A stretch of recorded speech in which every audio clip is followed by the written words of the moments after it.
This is where, you know, people who've won the Streamer Showdown 6 times hang out.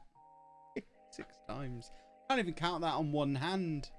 6. How many showdowns have there been now? Oh, 1/2 of them?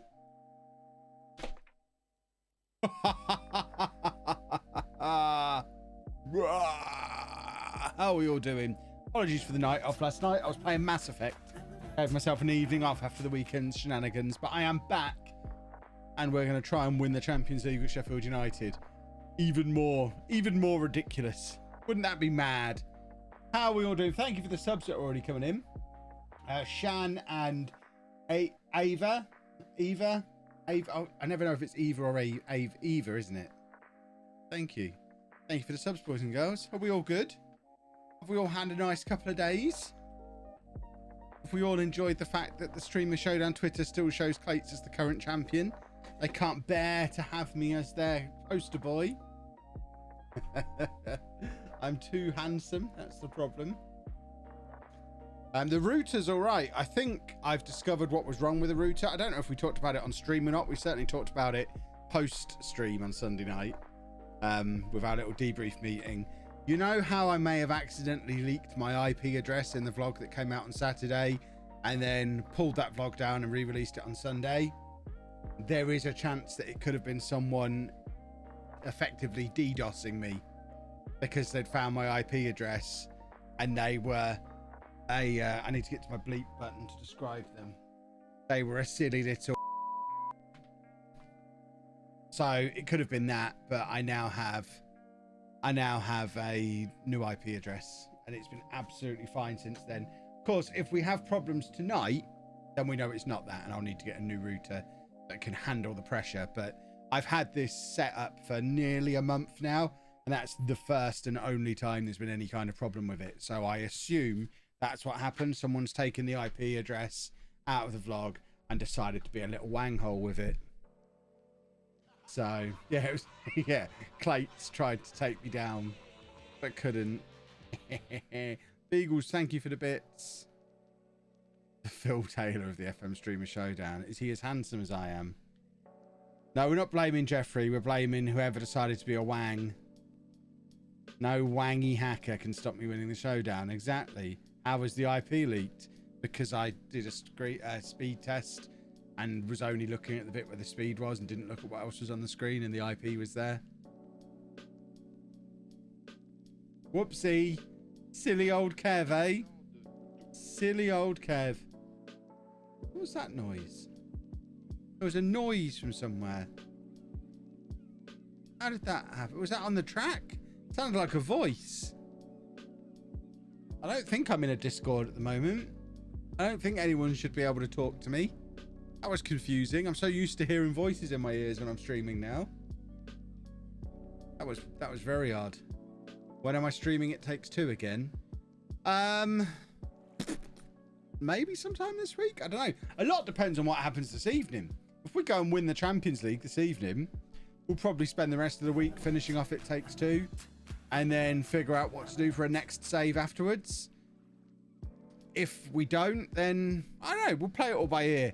I'm trying to be, those of you who follow my vlog or have been around in the streams a lot and know what's been going on in my personal life, will know that I'm trying to take it easy a little bit more, try and take some of the pressure off. For the last 5 years, I've 2 videos a day, streaming 3 or 4 times a week, doing the vlog every day. I've never really given myself the excuse to not produce content, whereas now I'm trying to be a little bit more flexible with it all. Like we didn't have any videos come out yesterday. I didn't stream yesterday. There won't be a vlog tomorrow. I'm just trying to be a little bit more free with it all, especially at this time of year. We're reaching the point now where Football Manager is starting to tail off a little bit. And yeah, we'll figure it out. We'll play it by ear a little bit. And oh, Andy just went upstairs. That's what Anna's telling me. So it could have been Andy walking past that I heard before. That was very, very confusing. Posture check. There we go. Captain Obvious, thank you for the sub. Much appreciated. Thank you as well to everyone who's been turning up to Anna's streams.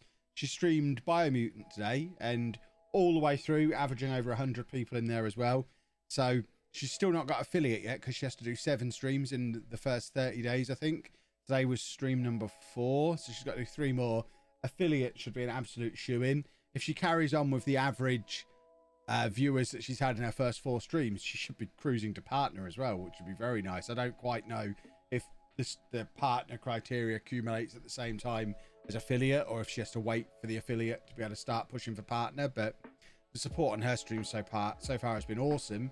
And of course, that's another part of being able to take some of the pressure off me. If she's able to start earning her way, pulling her weight, earning her keep, then there's a little bit less financial pressure on old Kev. It's all good.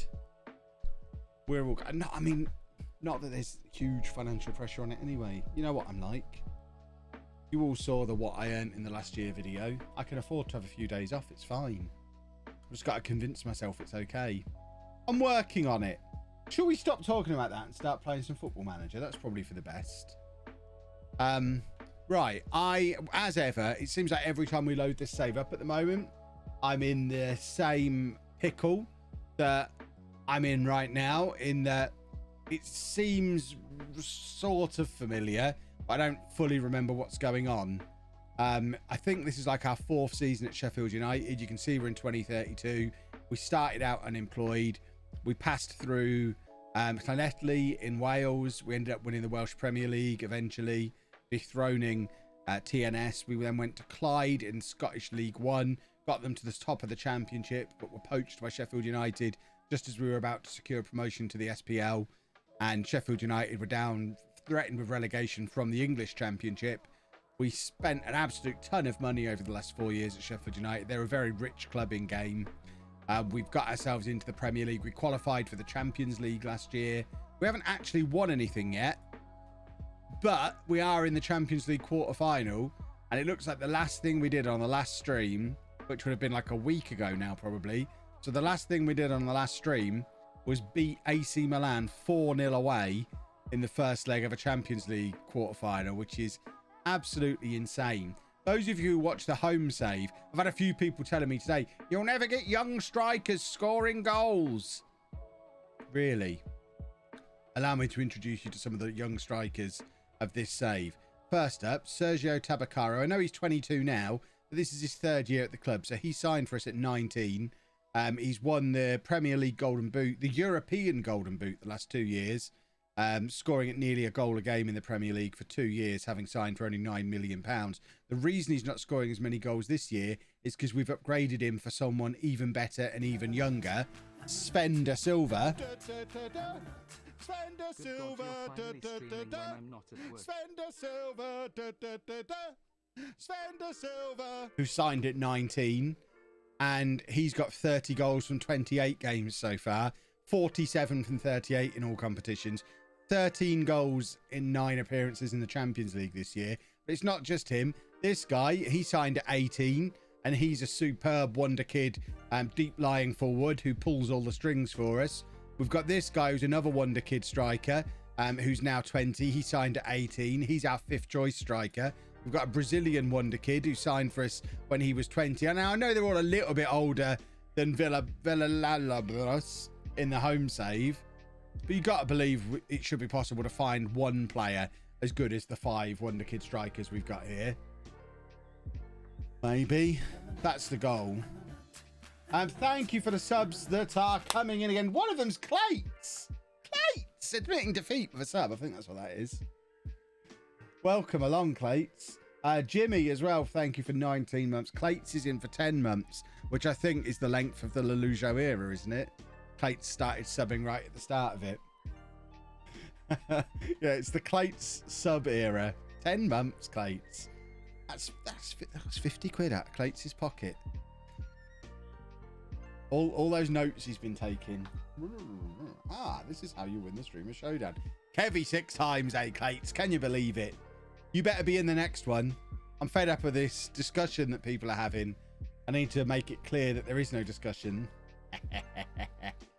Big Mike wants to check in on his youth player. Is he just called Big Mike? Because there's no way I remember names at this point. He is just called Big Mike.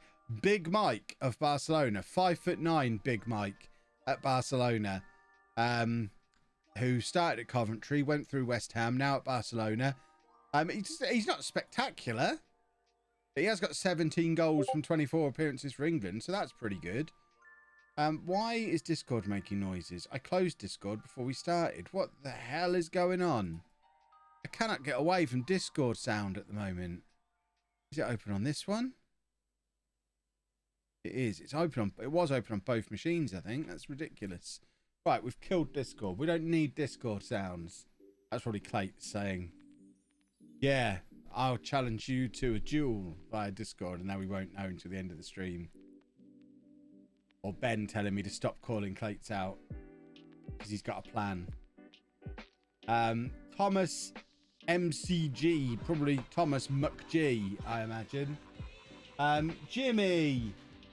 Hell, this is a new donation screen. I hate it. Jimmy, thank you very much. That's very kind of you. What a hero. Jimmy's, I don't know, did that even come up on screen? Jimmy's just stuck 50 quid in the kitty. That pays for my new shorts. If you don't follow me on Instagram, I'm an Under Armour man now. I just got the notification to my watch as well to make sure it was legit. I've been wearing Adidas shorts for years, but I've moved over to Under Armour. Bought 2 pairs. Jimmy's just covered them. Thank you, Jimmy. Basically, Jimmy buys my shorts. That should be an emote. That's an emote we need. Jimmy buys my shorts. Right, Thomas McGoldrick is who we're searching for. Thomas McGoldrick. You are also at Barcelona. Are you not all just hanging out at Barcelona? This one is actually Spanish. Does he look Spanish to you? You're playing for Barcelona B. You look like you had a cracking season last year. Not so hot this year, but that season for Barcelona B, 14 goals, 16 assists and a 7.37. That'll do nicely. You might be worth a little bit of a scout at 19 years old. We'll have a little look at you, shall we? We are trying to get through to a game. The goal for tonight is to win the Champions League. That's the plan. I don't know if we're going to be able to, but that's the plan. I've heard worse things said about my donations. Yeah. Valdexos is checking on his player as well. I think you're at Arsenal, aren't you? Yeah, you're at Arsenal. You keep scoring against us. That's how I know you're there. So you don't play regularly, but you always seem to score against us. 7 goals from 2 starts in the Premier League this year. It looks like we're already scouting you as well, presumably from the last time you scored against us. If you stop scoring against us, we might consider putting in an offer and bringing you in. Although, to be fair, you're a striker, and we've just talked about how good our strikers are, and you can't get in Arsenal's team. So you're probably not going to come and play for us, but we'll keep scouting you. If you win the Champions League, is that this finished? I'm not sure. We'll have a discussion about it, because part of me likes to draw a line under it when we win a Champions League, because it's a nice way to end the story. Otherwise, you kind of end up floundering, not really knowing how long to go on for. And whenever I go past the Champions League, I always end up going on too long. So I have a bit of a problem with keeping saves going too long. So it's nice to have the Champions League win as a rule. And yeah, we've won the Champions League. Now we're done. But at the same time, I really want to see how the likes of Sven de Silva and Tabakaru, how their careers develop. And they're still in their very early 20s. So we'll have a chat. We'll see what you want to do. If we end up continuing the save, we might just do a vote at the start of every season, whether it's the last one or not. Dan, this is your player. You are at Institute in Northern Ireland, having been released by Charlton. How have you ended up with a fella playing in the Danxa Bank Premier League when the last 2 were at Barcelona? How did you annoy me that day? What did you do to get lumbered with him? Oh dear. Is a hard end as big of a deal on Twitch as it is on YouTube? It's not, but at the same time, I pay more attention to the numbers on YouTube. So the big danger on Twitch is if a save overstays its welcome and I don't notice, I very rarely check the numbers. So I might not notice view numbers starting to dwindle as well until it's like, oh, we're only averaging 90 people. Because remember, a year ago, I was averaging like 70, 80, 90 people a stream. And it would be, I could drop back down to that, not realize I'd done it, not realize numbers were in the decline, and it's too late to do anything about it then. So I'd perhaps have to pay more attention to keeping things interesting over here. Could just keep moving clubs. I think if we were to continue the save, we'd move clubs and try and take Sven with us, maybe. Go to one of the mega clubs and take a few of these youngsters with us. So we're playing Derby. I'd like a win, but Champions League hangover and all that. I know it's been a week since we saw it happen, but the game thinks it's only a couple of days. We're in very real danger of not qualifying for Europe at all this year, because that's the other thing. The big twist in the tail is we're talking about what happens if we win the Champions League this year. The save could be about to get mega hard as well. Jimmy! Woo! Woohoo! Get your nuts out for Jimmy, boys and girls. Where's my bell? Jimmy's only gone and done 10 gifted as well. He's stuck 50 quid in the kitty. Then he's done 10 gifted subs. Get your nuts out. Say thank you, Jimmy. And then someone just check that he's not been hacked and his card's not been stolen or anything. I'll be like 50% upset if there's fraud going on here. But thank you very much, Jimmy. That's very kind of you. Lovely old stuff. But yeah, the twist in the tail we could potentially have that I was talking about is if we don't win the Champions League, or even potentially if we do win it and the players are thick and don't understand we've won it. If we finish 7th or 8th in the Premier League and don't qualify for Europe, or don't immediately qualify for Europe until we've won the Champions League, we've got a whole bunch of superstar players who are not going to want to stay at the club if we're not in the Champions League. So we could hit that last day of the season and have 10 transfer requests come in and a load of unhappy players. And that could be a whole other interesting thing to have to deal with, because it's our first season in the Champions League this year. We've done really well in it, but our league form has been affected by it, which is why we're not at all competitive in the league this year. So things could easily go wrong, yeah? Jimmy! My card stolen. This is just for old time's sake. And that I detest being called the new Shady. It should be the old Jimmy, not the new Shady. Who the hell's Shady? I don't even remember Shady now. Thank you, Jimmy. That's really kind of you. Stop now, you madman. Thank you very much. I bought some socks the other day as well, so Jimmy buys my shorts and my socks. Yeah, Shady's so last year. When was the last time we saw Shady?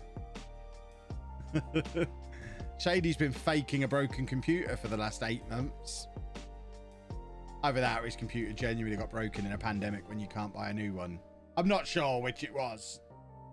Got my first Tycoon takeover ever on FM playing Blackburn. I've still never had one. How has the ball not ended up in the back of the net yet there? In all my years playing Football Manager, I've never had a Tycoon takeover. Hideous.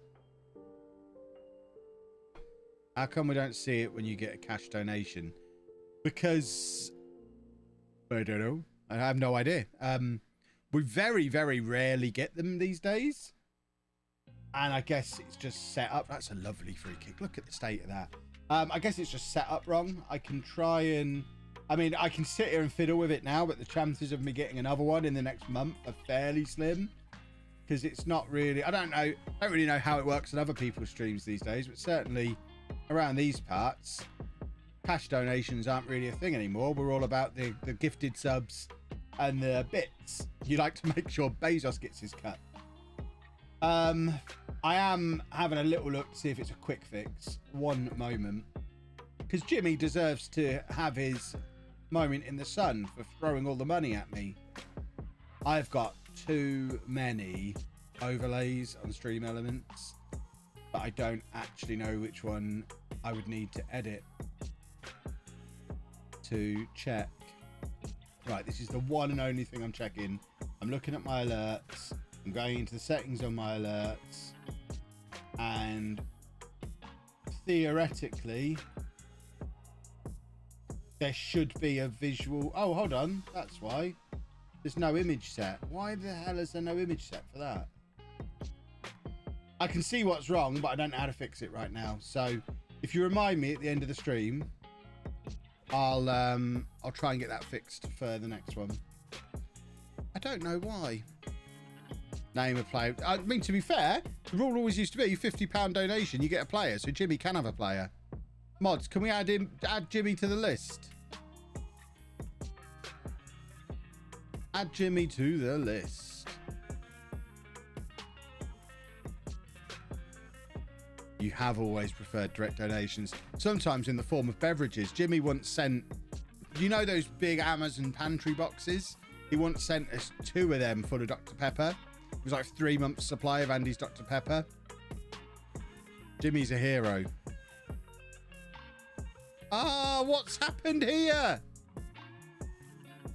Why are we rubbish in the league? Yeah, it's so good in the fancy league.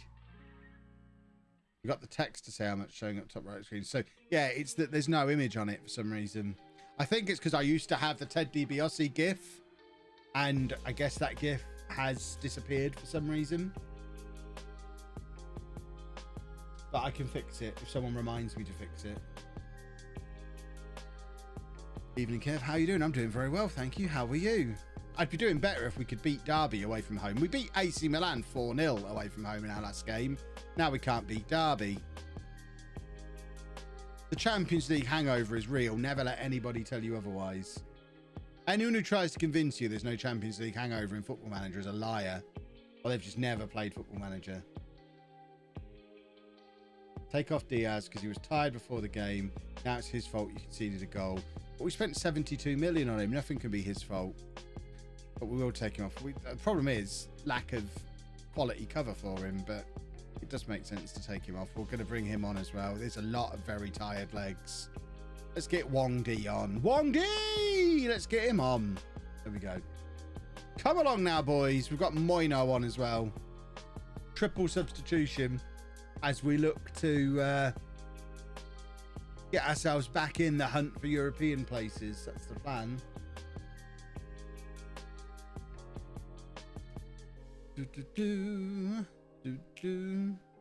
So, how weird was watching the AI play Mike in the semi-final at the weekend?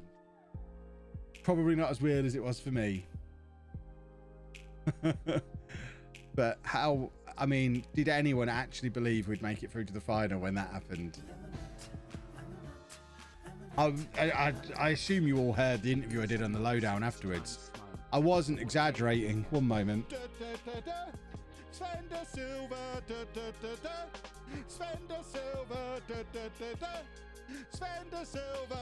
I wasn't exaggerating when I said I'd taken my tie off, shirts unbuttoned, jackets off. I'm ready to go up and go and get changed.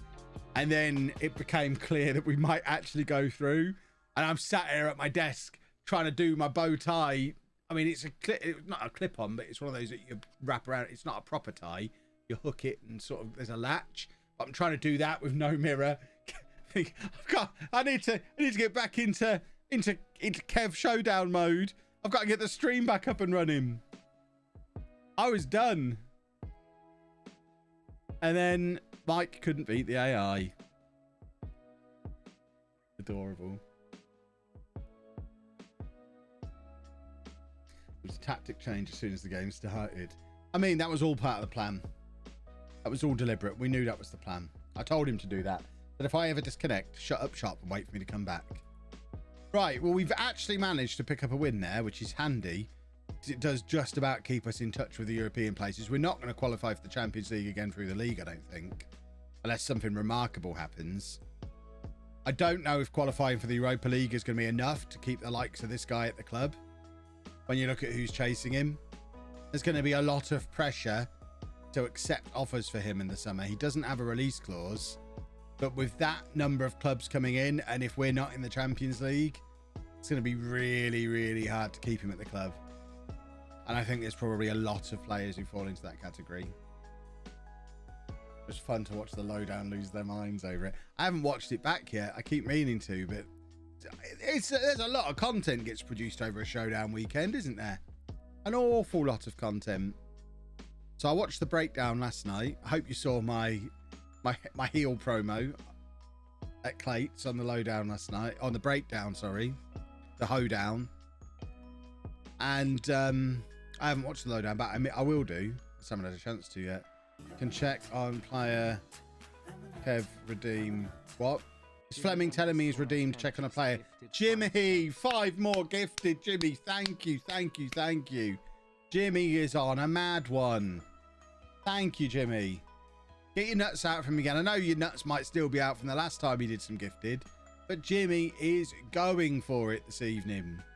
He's celebrating Kevy 6 times like he means it. Fleming, this is your player. You're now at Burnley, having previously been at Manchester United and Bournemouth. Playing regularly in the Premier League, though, which is nice. Still not played for England. Thank you very much, Jimmy. Good old Jimmy. Is it true that I use the vertical tiki-taka? Oh, do you want to see the tactics? I used the vertical tiki-taka for some of it, yeah. So we're never going to use this, are we? So we can load the tactics up in here. So we have... so these are the ones that I used. So this was the base tactic, which, yeah, is a vertical tiki-taka. I mean, it's tweaked. It's not completely vertical tiki-taka, but it is effectively a vertical tiki-taka. There's no individual player instructions on any of these guys. We can just pick anyone you like. They're just doing their standard roles that I've given them. So there's no, oh, sorry. God damn it, I'm a liar. Oh, no, I'm not. I'm not even a liar. That's just contradicting a trait. That's fine. Because we're not playing this system. So that's the basic system, the 4-3-3 that we tended to start most games with, and confirmation that we were using long throws as part of every system, and they were working. We were still doing the same old corner tactic of near post, aim for the big lads, put both big lads on the near post. So that was the basic tactic. I think the most effective tactic, the one that really got the best out of Pedro, was the diamond. Pedro and Jesus up front in this diamond was brilliant. So we'd have Pedro as the advanced forward and Jesus as the pressing forward, and it worked an absolute treat with Havertz in behind. This is basically a gegenpress, again a slightly tweaked gegenpress. And when I say slightly tweaked, I'm not changing anything here other than the fact I've called it Never You Mind to be a rascal, but it is literally just a gegenpress. I think I might have changed something at some point. I did it 6 months ago. These are the same tactics I used in season 1. I've just renamed them for season 5, so it looks like I did something. But this is the diamond that I think this was probably the most effective one that we used, certainly for Pedro. Weirdly, when Douglas Costa was supposed to be our best player, our best tactic probably is one that didn't really include him. But again, this has the same corner techniques, the same throw-in, long throw stuff again. And then the other one that we used is, where is it? A 4-2-3-1. Again, pretty much just the out-of-the-box gegenpress, slightly tweaked to suit the players that we had. And that's it.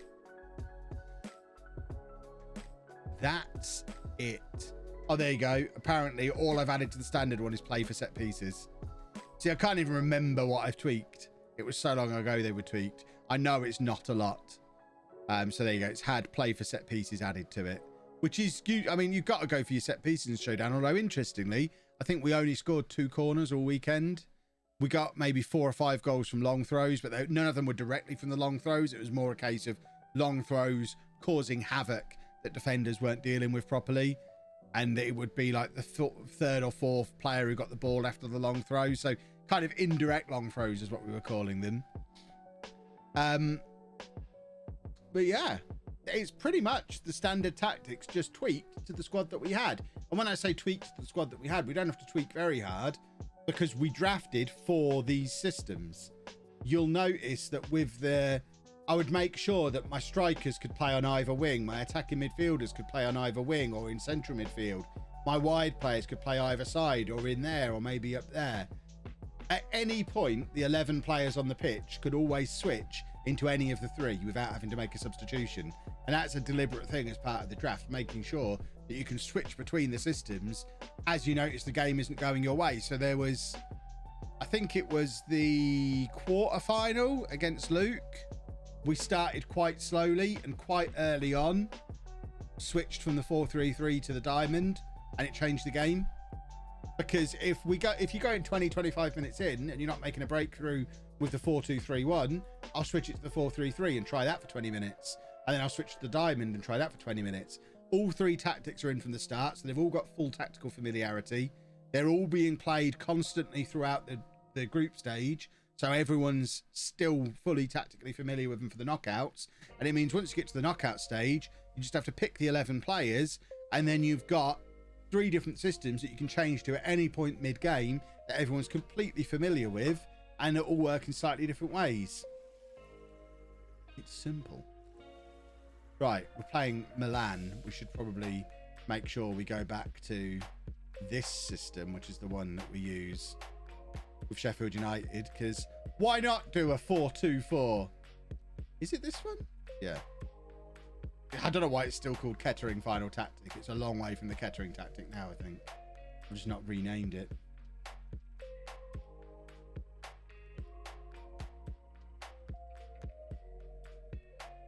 Okay, if you're the proper heel of the Streamer Showdown. I see, people say that. I would argue, and I know it was a very heelish promo that I did last night. I would argue we almost reached a point last night where the breakdown were the heels and I was the anti-authority babyface. I almost slipped into the Stone Cold role last night because the authority went a little bit too far on the heel spectrum. And we almost got a double turn midway through. We almost got a double turn outside of a tournament. Do you want me to? I'll play the promo. I don't think Ben will mind me playing it now. The breakdown was yesterday. It's still on my YouTube channel, I think. Let's turn the music off. Hopefully you'll be able to hear it. Shut up, Kev. So this is what I sent to the breakdown for last night. Why can't I see it? That's weird. I should be able to see unlisted videos on here. I'm logged in. One moment. Let me go into the studio properly and do it. Unless I've taken it offline, in which case I'll find it. It was always an unlisted video. There it is. I don't know why you couldn't see it, or why I couldn't see it. I know why you can't see it. You're not supposed to be able to see it. Right, hold on. Let's full screen that. And jump back in here. So, shut up, current Kev. It's only 2 minutes long. This is what I sent to the breakdown for last night. Is Clayton still here? It'd be brilliant if he is. Apologies for my casual attire for this champion's message, boys and girls. I didn't think it was actually going to be necessary to do one of these because I assumed after winning the showdown for a 6th time, people would finally accept that I'm just better. It's very quiet. Hold on, we can fix that. For context as well, Ben asked me to do this at like 6:15. So I had to throw it together quick because I didn't know I was doing it. So it's one take. He says it's sort of one take. There's one cut in the middle because I couldn't remember the name of something. You'll see where the cut is, but other than that, it's one take off the top of the head. Let's try that again. Apologies for my casual attire for this champion's message, boys and girls. I didn't think it was actually going to be necessary to do one of these because I assumed after winning the showdown for a 6th time, people would finally accept that I'm just better at Football Manager than they are. But then, if it's loud now, turn it down. Plates started giving it all that on Twitter over the course of the day, and it seems rather ironically I'm going to have to teach the teacher a lesson. Coming from the former secondary school teacher, it's going to be a lesson in mathematics, which, talking to a primary school teacher, that's the bit you do after you're done in the sandpit with the numbers. The numbers are very simple, Clates. You have won 2 of the 4 showdowns you've played in FM21. I have won 2 of the 3 showdowns I've played in FM21. That means if we look just at FM21 in isolation, like people have been telling me to since the game first came out, I have a 66.6% winning percentage. You, Clates, have a 50% winning percentage. I get it, though. Perhaps we don't want to look at this just at FM21 in isolation. Let's look over the whole thing. By my maths, again, remember the one with the numbers, I've won 6 of the 9 showdowns I've played in total. That's still a 66% winning percentage. You, my little pal, have won 2 of the 7 you've played in. Come on now, Clates. There is no Clates era. It is still very much the Kev era. I'm back, boys and girls, and I'm not going away again. Get used to what you saw over the weekend. As we saw, I don't even need to be connected to the game the whole way through to guarantee another victory. Kevy 6 times is around for a bit, but don't get too used to him because you'll be meeting Kevy 7 times very, very soon. There we go. I even cut it off to leave the door open for Ben to cut me off and say, had enough of that. Wanted to make it look like I was cut off mid-sentence. Ever the professional over here. But yeah, that was my promo. So I thought that's like full on heel level. And then they out-healed me. And they went even further with the anti-Kev. It was brilliant.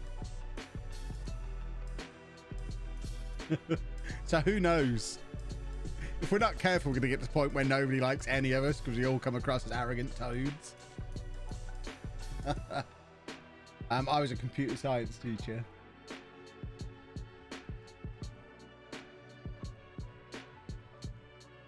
I loved the draft twist. That was the big feedback I gave in the post-showdown meeting. I thought it was brilliant not having to do any prep. I would absolutely love for it to be, for the criteria not to be revealed every time. Even to the point where I'd be happy if Ben knew and just told us when the stream started. It wouldn't bother me. I like the fact I didn't feel the need to do any prep. But I'm not stupid enough to think I can get away with not prepping when Team Clates is there doing a week's worth of work in the background.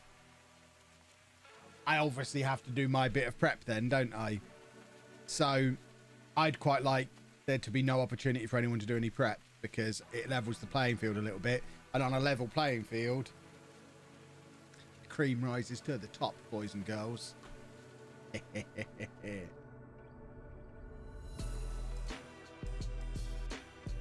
No prep gives me an advantage as I'm actually good at the game. Exactly. Exactly.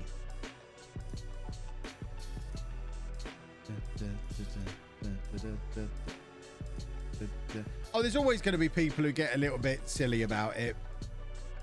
It's pro wrestling, isn't it? That's what I base my showdown character on. I wanted to be a wrestler ever since I was a tiny little child. I'd still love to be a wrestler now. As part of the showdown, I get to play at being a wrestler without actually having to wrestle. I love it. It's so much fun. But you do see people in the chat going a little bit too far one way or the other. People need to just chill out a little bit and go easy on the personal insults or the getting offended by things people have said. Like on the breakdown last night, within seconds of that promo being on screen, someone's in there, the comments, oh look, Kev's sweating profusely as ever. All right, you wang, you don't like me, that's fine. I had my COVID jab a few days ago. Yeah, I'm going to sweat a lot. I'm not sweating now. If I turn the light, I don't know if my lights will turn off. No, the Wi-Fi on the lights is a pain in the backside. But this isn't sweat all over my head. This is a normal head with studio lighting pointing at it. If I powdered my head, it would be fine. My head's not wet. Look, I can wipe it and it's still shiny because it's still got lights shining on it. But yeah, and then you get people in there starting to attack the breakdown because they're trying to defend me, and on both sides, everyone just needs to just take it back a little bit, reel it in a little bit. There's no let us do the smack talk because we're good at it. Everyone else, no need to smack talk. Am I going on holiday this year? Hope so. We want powder. I am tempted to buy some. Is that oh sugar? Right, you know I've been in A&E recently with a heart problem, yeah? Quiet. So you Exactly. wish you were talking. I mean, it's I'm on 5 different heart medications at the moment. I've been told today I'm not allowed to go to the gym because I might die. I was just being quiet when you were talking. I need to put a bell on you or something. You've got to announce your presence. Cow. Can't you tell I've got a lot of life insurance? She's trying to kill me and cash in. She's going to be loaded if I do die. Yeah, exactly. Goodness me. Can I help you? No. Anna streamed again today, by the way. If you don't follow Anna on Twitch, it's Miss LOLLUJO. Miss in front of my name. That's what it is. If people don't know how to spell it, it's Miss LOLLUJO. There you go. It's appeared in the chat now. Don't lean on my chair. You're twisting me. So you should follow her. She'll be. When are you streaming again? Thursday. What sort of time? 11 a.m. UK time. Anna will be streaming. You can have some You can have some input on what she streams as well because she's got a poll on Twitter at the moment. Did I just notice Sinan is injured? I just need to make a substitution. Bear with me. We're going to bring Tabakaru on. I have a lot of cups. That's how I roll. Have you shown everyone you can? They've seen it in the vlog, I think, haven't they? Yeah, they saw it in the vlog. You've met my cactus, haven't you? I have a cactus now. If you're in school at 11, there you go. This is my cactus that Anna got me. I need to make more substitutions. If you're in school when Anna's streaming, don't worry. The VODs are on our channel now. So you can just watch the VODs back. Yeah, leave them alone. She comes in here, she starts picking at things. She now wants to know about my SIM cards. They're my secret SIM cards. Oh yeah, the SIM cards from before we had proper internet and we had to have that rubbish 4G router thing. So they're the SIM cards that I bought for that. But I don't want to lose them because if we ever need a SIM card again, I've got them there. I lost weight this week, everyone. There you go, Anna's lost weight. I don't know if I've lost weight until the morning. You'll have to find out on TikTok if I've lost weight. But Anna is wasting away now. Ah! We nearly conceded a goal. If we'd have conceded a goal just as you were saying you'd lost weight, you'd have had to have eaten a burger or something to let us get back into the game. It would have meant that the weight loss was a curse. Oh. This is how football works. It is. Everything about football is to do with superstition. If you say something or do something as something bad happens, you can never do that thing again. It's the rules. Where are you now? Yeah, that's my one. What? You didn't ask for my one. You asked for his one. No, I asked for a... You didn't ask for the big one. You asked for the little one. That's my personal one. Like I'm going to share my personal phone bank thing. Where is she now? She's lurking again. Why are you going through my stuff? Why are you going through my stuff? Can you put it back where you got it from? It's a camera battery. Why is she in here going through my stuff? Stop going through my stuff. My phone died. So I'm bored. Okay, go and charge it. Don't start rearranging my office. My word. What word? Stop going through my stuff. We're winning now against AC Milan. That's good, isn't it? I very nearly elbowed you in the face there because I didn't realise you stuck your head back down there. I swung my arm back. You almost got a Judas effect. You sound like a teenager talking to their mother. Am I your mother now? Well, if you start coming in rummaging through my office, that's the sort of thing mothers do. I don't rummage through your office. AKA the kitchen. Am I right?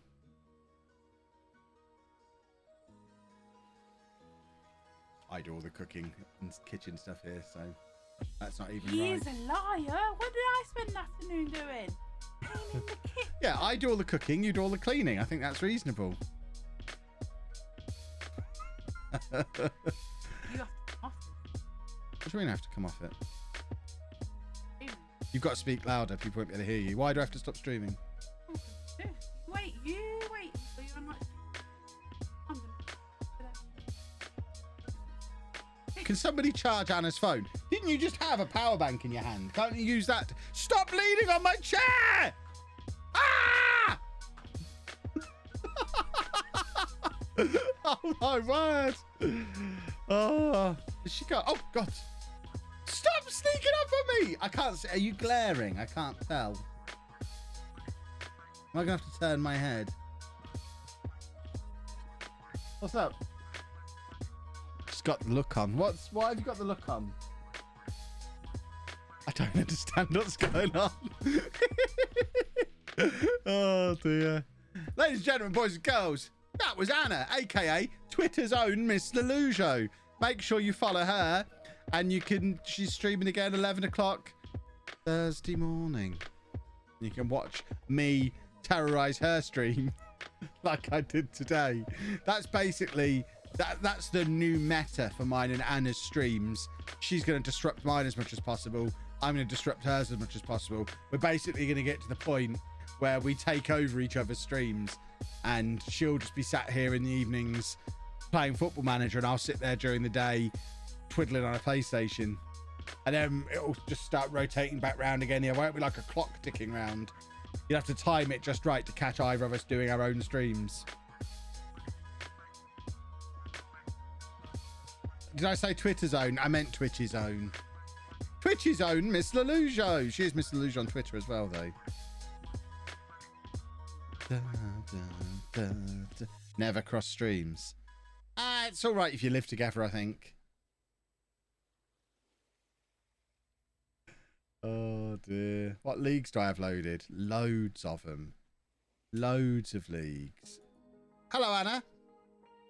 You're back. Have I mentioned how pretty you look today? Would you like £5? Can't see you. Why are you lurking in the corner? You're like, I can't get to that angle because you're directly behind me. These are the leagues I've got loaded. Is your phone charged yet? Oh dear. Why is Spain view only? Because I don't want to manage in Spain. That is a good point though. At this point, I should probably take it off view only, because maybe we do want to go to some of these bigger leagues now to follow Sven. So we'll take these ones onto playable. And if we accidentally end up there, I think at this point we can probably kill the really small leagues that we're definitely not going to end up in now. Anna, hello. Would you like to join the stream? I was just saying how I was on your stream earlier, wasn't I? I just came and showed everyone my trousers. I got 6 new pairs of trousers today. Yeah, I'm going to tell them exactly what I got. I got 2 pairs of short sports trousers, 2 pairs of long sports trousers, 1 pair of denim trousers, and 1 pair of short walking trousers. Because I spoke to the doctor again today, who's been checking that I'm not dead, and that's when they told me I'm not allowed to go to the gym, but I am allowed to walk. So walking for the next month, my hospital appointment, or my next hospital appointment, isn't until the end of June. I'm not allowed to do any strenuous exercise until then. So gym is off the table until early July at the earliest. The only thing I'm allowed to do at the moment is walk. So I've got some walking trousers. I'm not a maniac. I'm not going to walk in sitting trousers or standing trousers. If you're going to walk, you walk in walking trousers. Obviously. So I got myself some walking trousers.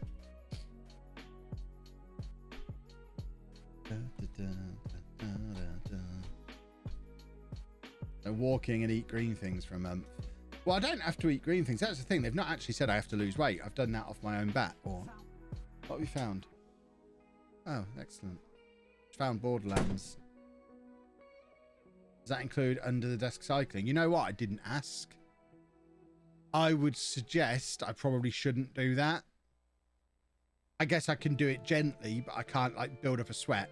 I can't be pushing my heart rate up to like 120, 130 beats a minute or higher. And the doctor said basically until we've had this next round of tests, they don't know how my heart will react to being pushed harder. So this is an FA Cup semi-final, by the way. So it could be if I push it up to 150 beats a minute, doing some exercise, that it won't come back down again, and I'll have to go back into hospital and have the medication again. So yeah, for now, just walking. Basically, he said walking is the exercise I'm allowed to do at the moment. Imagine one day, doctor rings, you miss the call, the doctor assumes I'm dead.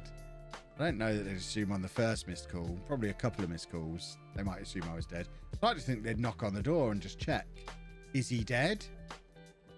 Da, da, da, da. Spend a silver, da, da, da, da. Spend a silver, da, da, da, da. Spend a silver, da, da, da, da.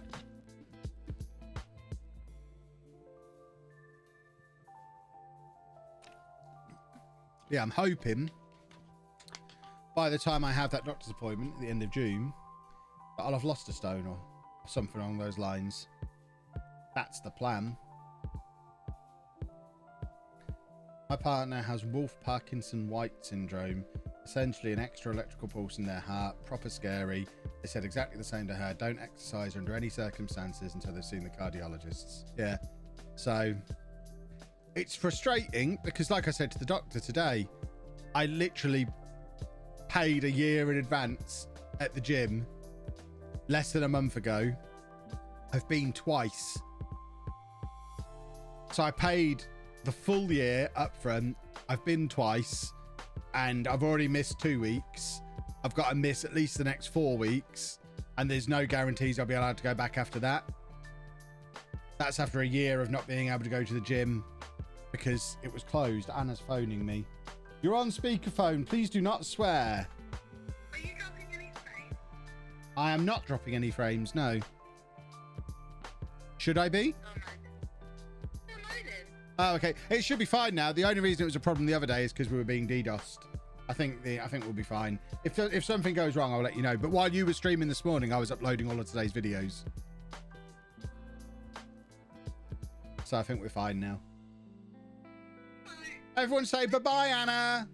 Did you know? I don't know how. But I own Borderlands 3 as a download. I haven't even got this yet. I don't get it. Yeah, that's because it's in the PS5 collection. Is it? Yeah. But my house now, yeah? I guess so, yeah. Oh. Bye, Anna. Bye. That's why I pay monthly for the gym. I mean, I'll level with you. When I signed up for the gym and they said, I think it was like £20 a month if I pay monthly. Hold on, let me get the maths right. How much would it have been monthly? I know I paid like 350 up front for the year. So what's that? That's equivalent of £30 a month. So it must have been something like £40 a month to do it monthly, or I could do 350 in a lump sum if I just pay it up front. And I thought, well, that saves me like 100 quid to just do it as a lump sum. So let's just do it as a lump sum. So I paid a year up front. And now I can't go. Rubbish, isn't it?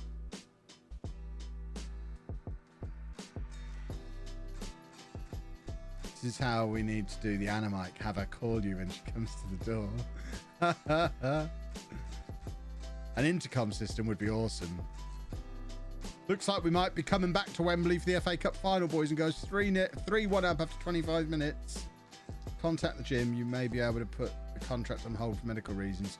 My worry with doing that is that I'll have to tell them what the medical reasons are, and then when I do go back, they're going to be wangy with me and not let me just get on with it. Oh, you had a heart condition? We need to do this, this, this, and this before we allow you back in. I'm British enough to probably write off the money rather than have to have a conversation or fill in an extra form. Oh dear.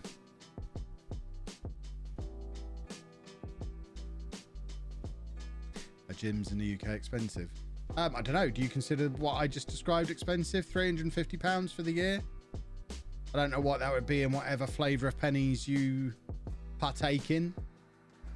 Judge for yourself if you think that's expensive, I guess. It's a lot cheaper than my old gym. My old gym back in Peterborough Bearing in mind, I only had the pensioners pass, so I was only allowed in there between 9 a.m. and 4 p.m. Monday to Friday. Whereas my new one, I can go whenever they're open, 7 days a week.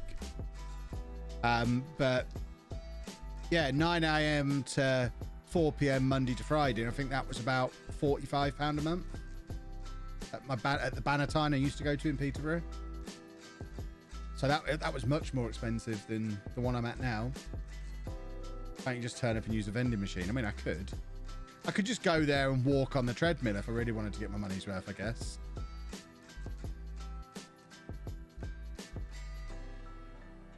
Let's get you to sign a disclaimer that says if you die in the gym, it isn't their fault.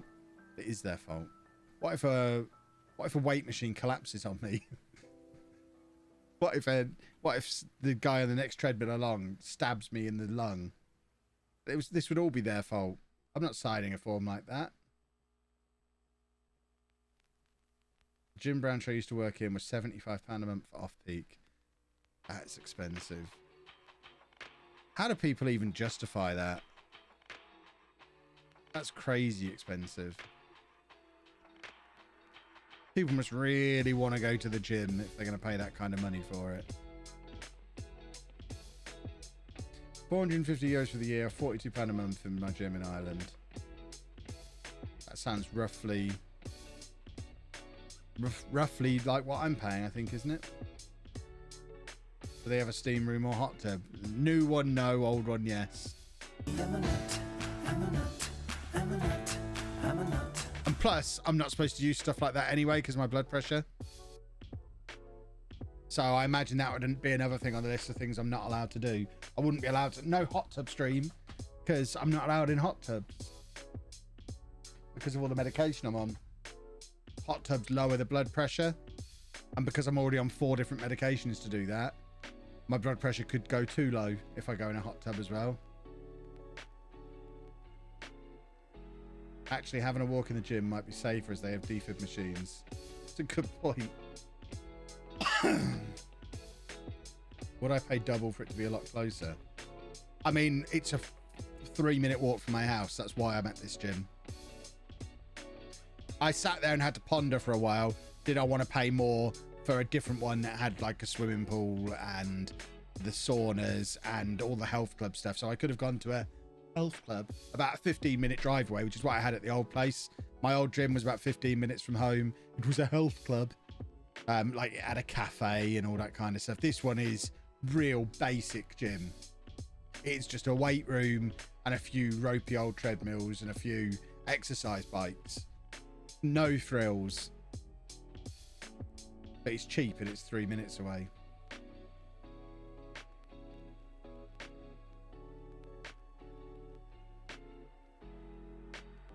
Blimey, Shady's in as well. We've had Jimmy and Shady coming on the same stream. It's like it's 2017 again. This is incredible stuff. They all come out of the woodwork when they hear it's Kevy 6 times, don't they? Oh, dear.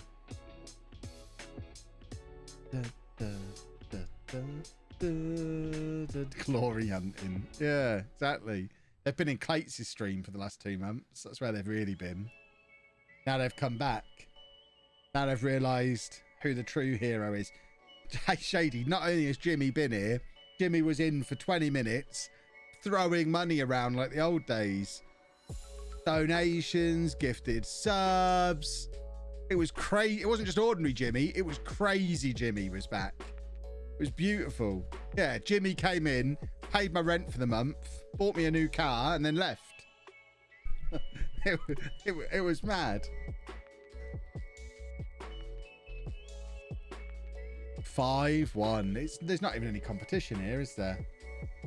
Jimmy and Shady are the same person. Convinced me otherwise. Well, I've met Shady and I've seen Jimmy's streaming and I can confirm they don't look at all alike.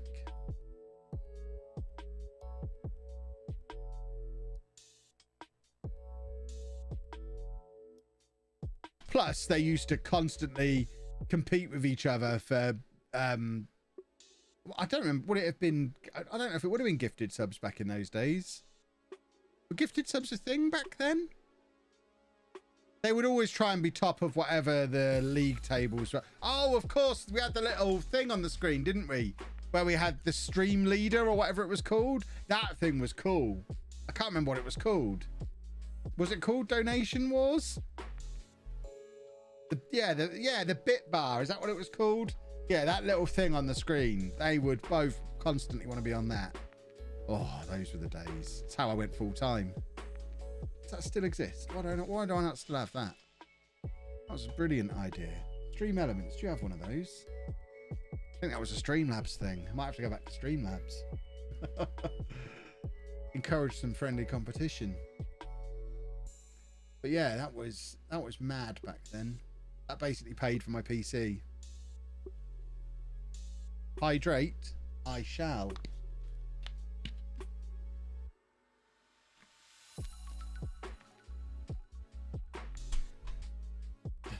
Jimmy would donate 100, Shady would do 101, and then it would just keep going up like that until one went broke. Yeah. Right, we're playing Chelsea in the FA Cup final. Sporting in the Champions League semi-final. Sporting, I feel like we're in our group. They weren't. I've made that up. So Sporting finished second to Liverpool in Group H. So, I mean, you've got to feel confident about a Champions League final in our future, playing Sporting, surely. Surely. I think we probably lose to whoever we play at, Chelsea or PSG. We could potentially be playing Chelsea in both an FA Cup final and a Champions League final. Back-to-back games for all the onions. Which would be awesome. Hi, Kevy 6 times. How did you pay your assistant manager? Jimmy paid for him. Getting to the final means World Club Cup. Hooray! Everyone's favourite competition. Did I ever get a youth player in this save? I'm not sure, Shady. Probably not. Oh, no, you have. There you go. You're at Celtic. I shouldn't be checking it. I mean, I know Shady's supposed to redeem points the way I make everyone else do it. He's given me thousands of pounds over the years. That is enough of a points redemption. There you go, Shady. You're a long-serving Celtic hero. 27 goals in 38 appearances for Scotland. You're Scotland's favourite son. Is that enough to be all-time record goal scorer for Scotland? I don't know what the record would be. 4 or 5, maybe? Trying to find out. Records. I tell you what, it's not far off. That's probably not the record from real life, is it? Ollie McBurney with 34. What is the real record?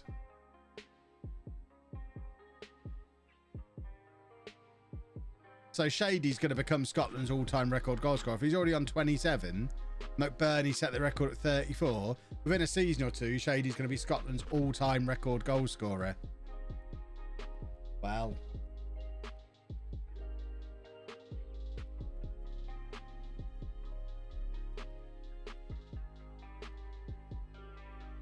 You're not going to like this, but I took a bunch of youth players to the Club World Cup because I didn't think it was worth it to risk injuring the first team. That's mad. It's during the summer. They may as well play. Haven't played FM in the last few days. Getting my PC back tomorrow. Lovely. Dalglish with 30. Okay. So Shady's breaking all the records very soon. Probably within the next year. He'll be the all-time record goal scorer. Bit of a contrast from the guy you had in the last save. Scored about 9 goals in your career in the last save. Is it worth getting FM21 now or best off waiting till FM22? Well, you're halfway through the game cycle now. So you're waiting 6 months if you wait for FM22. So you may as well get it now. It's probably cheap now. I imagine there's deals. If there's not deals now, there'll certainly be deals for the Euros, I'm sure. It's available for free, probably. Is it available for free on Xbox Game Pass? Is it free on Epic at the moment? There must be ways to get it for free at the moment. I certainly wouldn't be waiting until FM22. You're halfway through the game.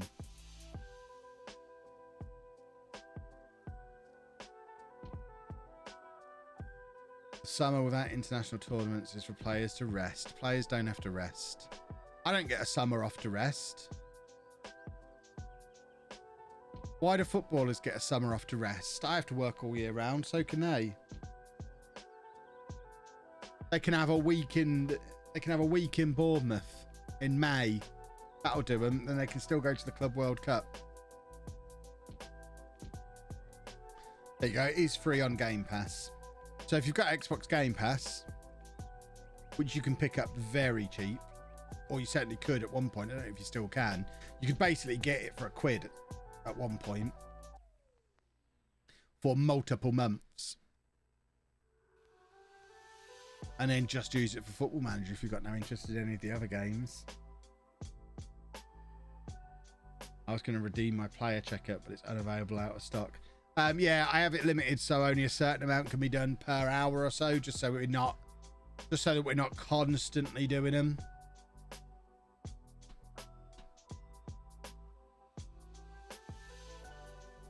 Do you think Benno would have? Are you asking about Dr. Benjamin? Are you asking if he would win a showdown? Don't you think if he was going to, he would have by now? I mean, if he fundamentally changes how he approaches the game, he can win a showdown. The challenge, and they actually finally started acknowledging this on the breakdown last night, if you watched it. But the reason I have an advantage over everybody else is because they think too much about real football.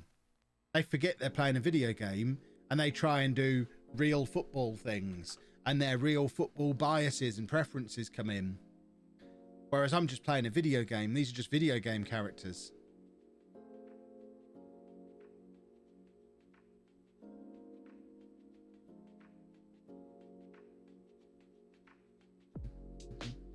I even considered buying the editor and removing us from the tournament.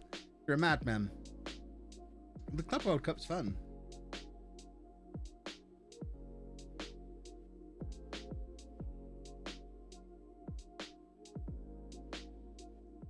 And also, a lot of the other people in the showdown really need to get their head around the fact that constantly tweaking your tactics is a bad idea.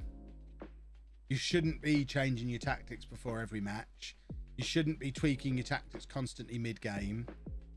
I had my 3 systems that were full familiarity, and I would switch between them, but I wouldn't be constantly changing from them. I wouldn't...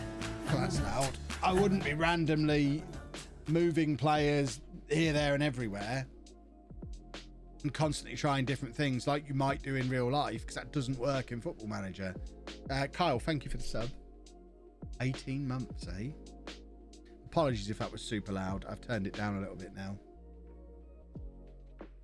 It's not even that they're overcomplicating things. They're confusing it with real football. And they're approaching it the way they would potentially approach real football. Whereas I approach it as a video game. And I know that in this video game, you pick 3 systems that you can move between, but you don't change stuff randomly mid-game.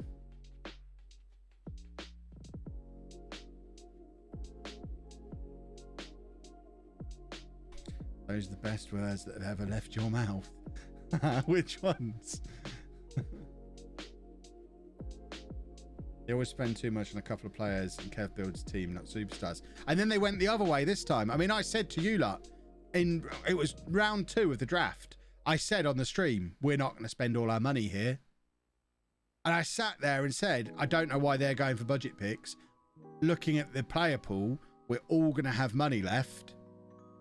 So the correct draft for last week, which is what we did, was to constantly draft the most expensive players because there's not enough of them to go around. So I think I had the least amount of money left over out of everybody because I was the first one to recognize we were going to have money left over.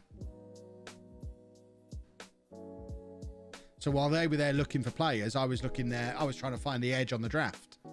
And it didn't really matter who my players were. To a point, obviously it matters. It does matter who the players are. But I wasn't trying to find who had the best composure for a deep lying forward with 13 acceleration. I'm like, right, what's the meta for this player pool? Oh, okay. We're going to have loads of money left. Let's just get the expensive players then. Am I going to pick Pedro again? Probably not, because he's based in Brazil, isn't he?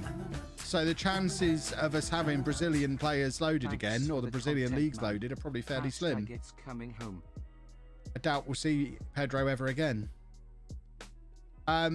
Joey and Puggo, thank you both for the subs. We're getting very close to 400 subs again. Bearing in mind, this time Sunday, we were down at about 250, I think. It's the lowest I've seen subs for a long time. I should really start streaming a bit more. There's plenty more Pedros in the sea. Absolutely. Need to do a long non-league showdown. I mean, the gimmick is fun, but no one would watch it. So we're not actually ever going to do one, I wouldn't have thought.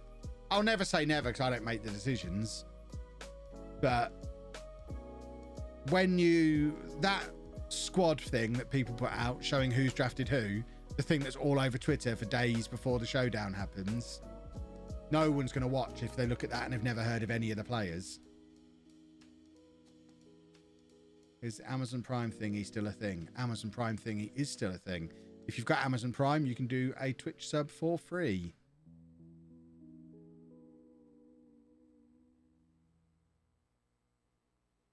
Well, that's got to be offside, surely. Surely that's offside.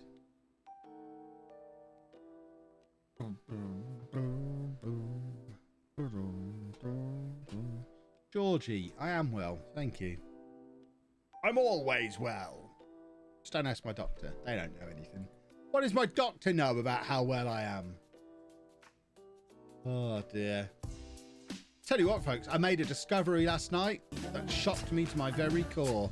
And we'll just let Sven score and then we'll tell you about that discovery. Sven de Silva, Sven de Silva, Sven de Silva. Dilfred Gaming, thank you for the sub. I've recently purchased the Mass Effect Legendary Edition on PS5 because love the Mass Effect series, one of my favorite game series of all time. Absolutely adore it to the point where I was willing to play through the games again. I'm now nearly at the end of Mass Effect 1 and I am now 100% certain I have never played Mass Effect 1 before. And I was convinced that I had, but I haven't. I've never played it before. This is all new to me. Not just because it's been polished up, the story is new. So I can only assume what I did first time round is I definitely owned it. I must have played a bit of it, put it to one side. When 2 came out, I sunk my teeth fully into that. And the story hooked me in so far. By the time 3 came out, I'd convinced myself I'd played 1 and 2. But I have never played Mass Effect 1 before. I've nearly finished it this time round, and I am loving it. Such a good game. Can't wait to get into the other 2. The other thing I've realised is I always thought I played through the whole series as a female shepherd. But based on what I've been learning about how the relationships work in game, based on who I know I romanced first time round, because I romanced Miranda in Mass Effect 2. You can only do that as a man, apparently. So I must have played Mass Effect 2 as a man, not imported my save, and done my female shepherd only for Mass Effect 3 on a fresh save file. Which seems ridiculous that I didn't carry a save over in any of the versions of the game. But I'm doing that this time. So I've got my female shepherd. I'm romancing Liara because she's awesome. And I've nearly finished Mass Effect 1. And as soon as I'm done, I'm rolling straight into Mass Effect 2. And I'm just going to have a massive, epic Mass Effect session over the next couple of months. Just playing through all 3 of these wonderful games again. And getting the story as a complete thing for the first time, apparently. I don't know how I missed playing the first one originally. I was so convinced that I had played it. It's insane. Playing it right now, I didn't hate Andromeda. I never played Andromeda. I remember we got Andromeda as a review copy through the podcast, and it sat in the garage for like 2 years, just gathering dust, and I never put it in. But based on how much I'm enjoying what I'm doing now, there's every chance by the time I've got through 1, 2, and 3, I'll just get Andromeda and play that as well, because I am it really is demonstrating to me how rubbish a lot of modern games are. I watched Anna stream Biomutant today, and it just looked absolute dross compared to the perfection of Mass Effect. Can you romance Garrus? Apparently you can in the second game. You can romance Garrus, but not in the first. Briggy, thank you for the sub. All of you saying you've never played Mass Effect, I urge you to get the Legendary Edition. It's like, is it 30 quid? It's not mega expensive for all 3 games, plus all the DLC. Plus they've had a polish up. It doesn't feel like you're playing a 10, 15-year-old game. It looks gorgeous. It's been really shinied up. It's just a really good series. One of the best stories in gaming ever. And it's just such a great game. All of them are.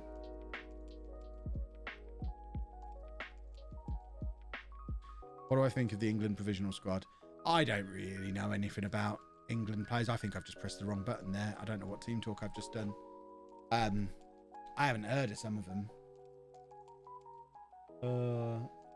70 on, was it 70? I don't know. I mean, I thought it was less than that, but even for that price it's good value.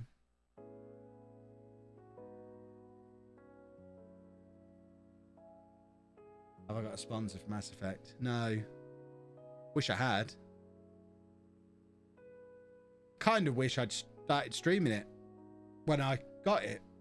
I didn't realise it was going to suck me in the way it had. Like I say, I've nearly finished the first one now, so it's a bit late for me to start streaming it now. I'm already most of the way through. I can't really start from Mass Effect 2 because you've missed a huge chunk of the story. But I wish I'd have just started streaming it from when I got it, and I could have done that a couple of nights a week. FM a couple of nights a week. It would have been awesome. James Maddison didn't get in, so he must be happy. No, I'm devastated. James Maddison should always be on the bench, not excluded entirely. Are you upset the England squad included no Bourne players? No, I like the fact Ben White's in. It's nice to see some representation of players who've played for Posh, albeit briefly. Mass Effect Legendary Editions, $31.99 on CD keys. I knew it was reasonably cheap.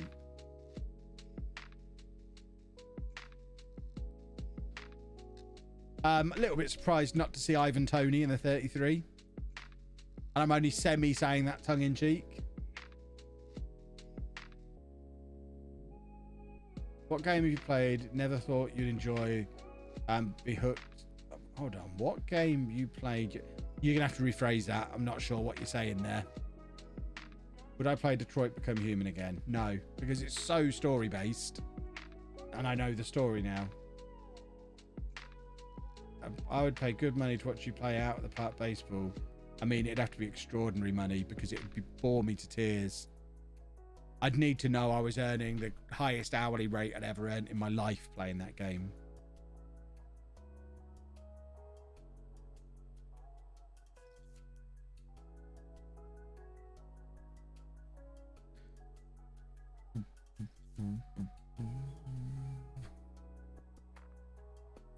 Sony always overprice the games on PSN. They do. But then so did Nintendo. So did Microsoft. It's fine. Why do I hate American sports so much? Because they're boring. It's not that I hate American sports. It's I hate most sports. It's nothing to do with nationality or location. It's just most sport is really boring. I don't watch football matches unless they've got Posh in them. Or I guess I make an exception for England in the big tournaments. So I watch the England games during the Euros. I don't watch any of the rest. It's boring. It's just football. I don't see the appeal. Well, I'd rather watch a bit of wrestling. Or old X-Men cartoons or something. The only sport I could just put on and just leave on and be quite satisfied with it just being on is probably cricket. I haven't watched that for about 10 years. Because I'm not interested enough. I don't mind it being on. Yeah, but just sport in general. I'm not really into sport. I'm a nerd. I like video games and comic books, not sport.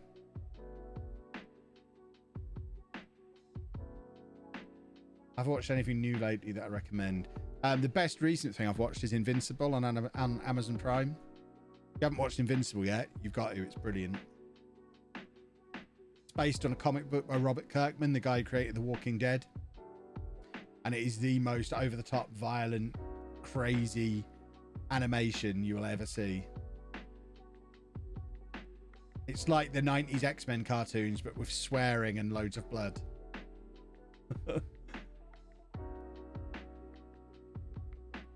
Closer to a couple of cricket grounds, Leicester and Northampton.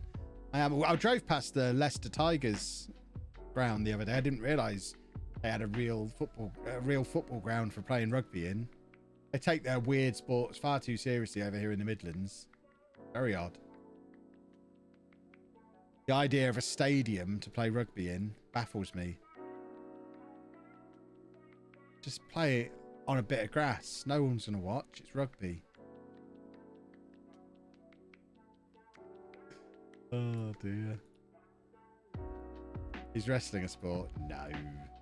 Wrestling's a comic book. Wrestling's a lot closer to comic books than it is to sport. It's superheroes in over-the-top battles. Wrestling and comics have got a lot in common.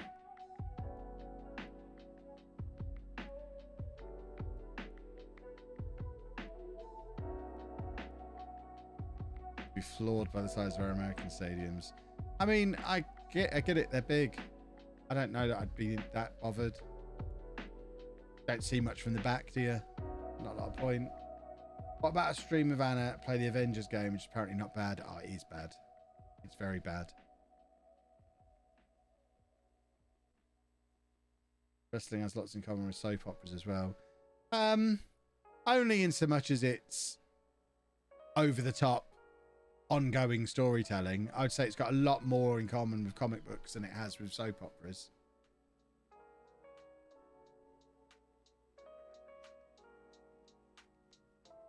This is what happens when you accidentally pick the wrong team talk pre-match. It completely ruins your season. Hooray! At least you've saved me from buying it. I mean, if you've got a PS5, it's on the PlayStation collection, so you won't have to buy it. I don't know if it's on Game Pass yet. I noticed it was on the PlayStation collection. There shouldn't be any reason to buy the Avengers game at this point.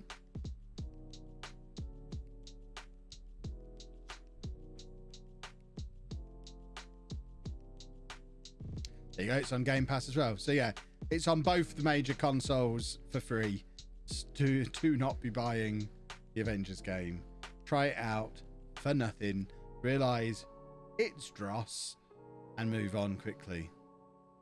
It's cool that they had Ms. Marvel as the main character, but then you start to meet the other Avengers and they're too based on the movies for you to not make the comparisons, but not as good as the movie versions of them, and it just hurts. And then the game itself is really boring.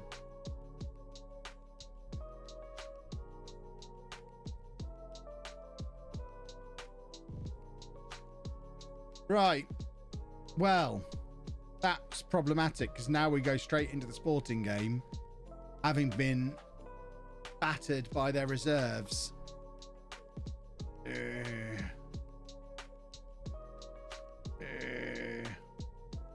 I remember when my Xbox Live gave us one free game to download a month. Now there's all this Game Pass nonsense. Game Pass is brilliant. There's no reason for an Xbox owner to buy a game. You should just subscribe to Game Pass. You get all of the Microsoft first party stuff included. You get all of the EA stuff included. And any multi-platform stuff, just buy on PC or PlayStation. If I eventually do get a physical Xbox console, which I am tempted to do, because I'm going to be going to a one PC streaming setup soon. Matt's convinced me that's a good idea. I'm going to give Anna my gaming PC and just use what's currently my streaming PC as my everything PC, so I can then have my PS5 permanently plugged in as well, so I can stream a bit of PS5 stuff. But at that point, I might also get an Xbox as soon as I can lay my hands on a Series X, plug that in as well. I can't imagine I'll ever buy a game for it because of all the free stuff.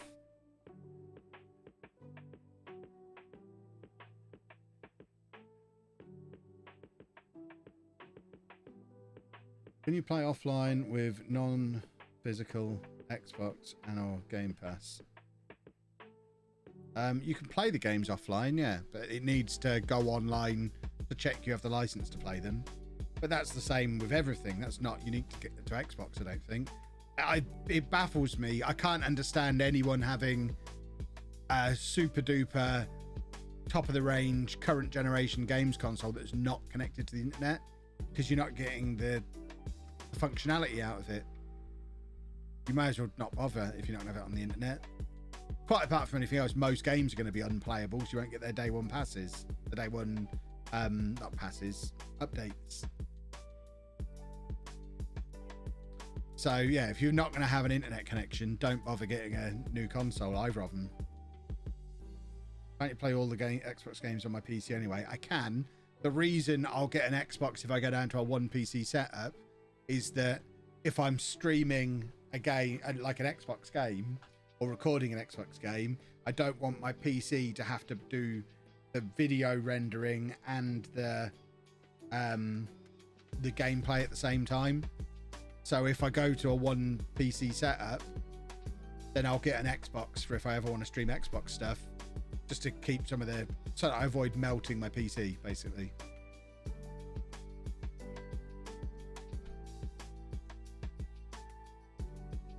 Because like I threaten this sort of time every year, I'd like to start streaming a few other games. This is the Champions League semi-final, by the way, away leg. I don't know that I will end up doing that, but it's always part of the plan. I think the dream of any like one game content creator is I'd love to become a variety content creator. There's so much more potential for growth in that. But there's always the fear that nobody will watch. And that fear is usually pretty well founded, as I've found every time I've tried it. But this is the time of year for experimentation. Certainly once the Euros are out of the way. So from like early July through to FM22, that's the time to experiment with different types of content. Because FM will just die after the Euros, the way it does every year. It'll revive a little bit when the new football season starts, but it won't be back to its current heights until the new game, which of course hasn't even been announced yet.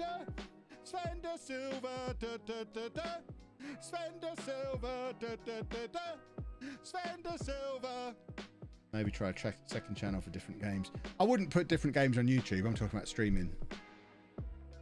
I don't imagine I would ever create YouTube videos on other games.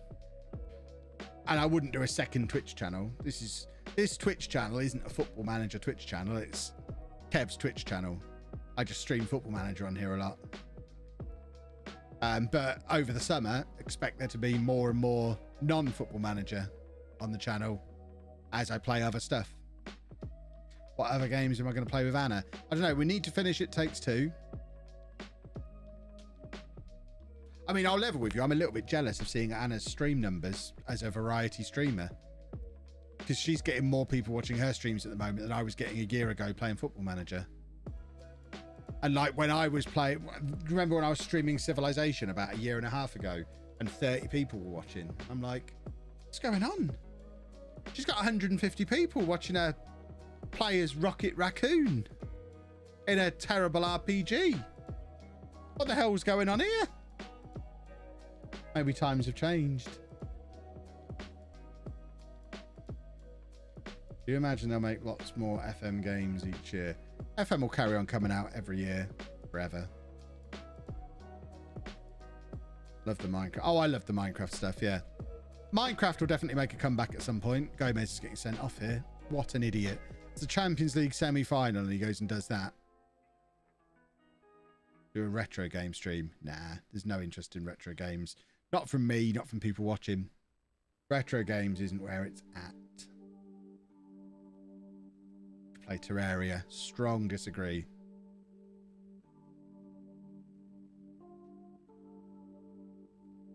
FIFA stuff was funny. Oh, I'll definitely do FIFA again when FIFA 22 comes out. That's like an annual tradition now. As soon as FIFA comes out, I'll play a lot of FIFA until the next FM comes out. Yeah, don't worry, there'll be FIFA.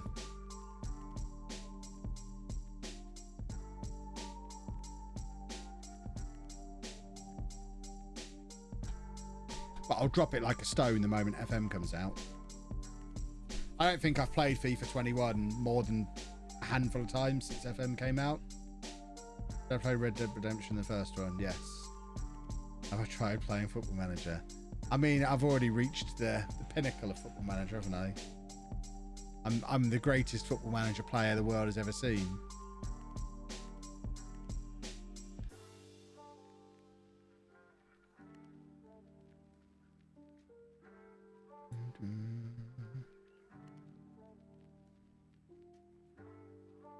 Did I ever sort the sticker swaps out of the book? I've ordered my stickers that I need. They're on their way. I'll have a complete book within a week or so. And then I'll have like 300 swaps that I can just give away, post to someone.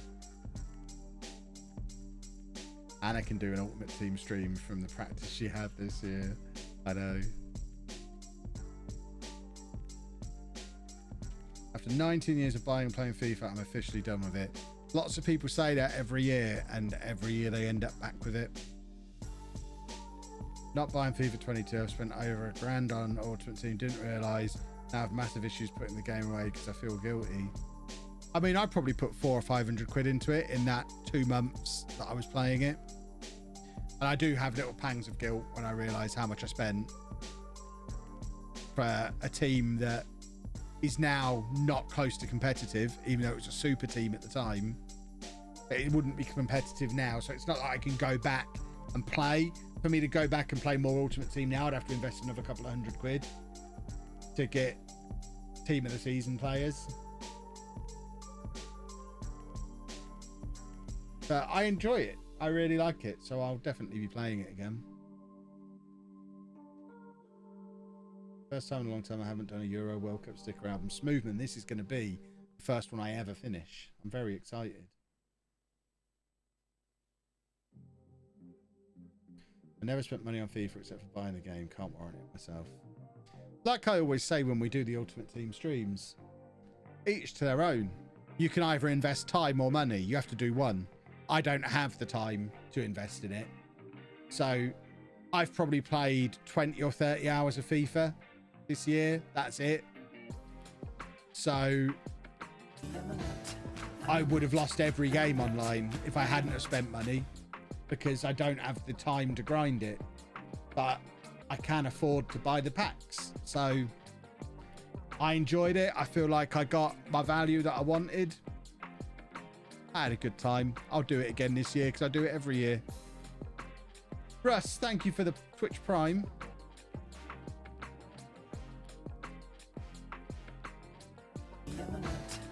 Shady, stop buying Smoothman subs, make him put his hand in his pocket. The man's loaded. Sub to Smoothman21. They have given 533 gift subs in the channel. Oh my word. No, you've not missed the final. If you're here looking for Champions League action, we've just played the first leg of the semi-final against Sporting. We're 1-0 up after the first leg.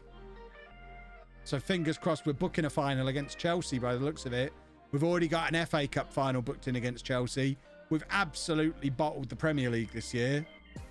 We're probably not going to qualify for Europe through the league. So we've got to win one of these cups to get back into Europe of any kind for next year and stop all our stars from trying to leave. But we've got a pretty solid chance of winning the Champions League here. Is my internet better now after Sunday? Yes. Yes. Sunday, I'm now like 90% sure was a DDoS attack because I accidentally leaked my IP address on Saturday's vlog.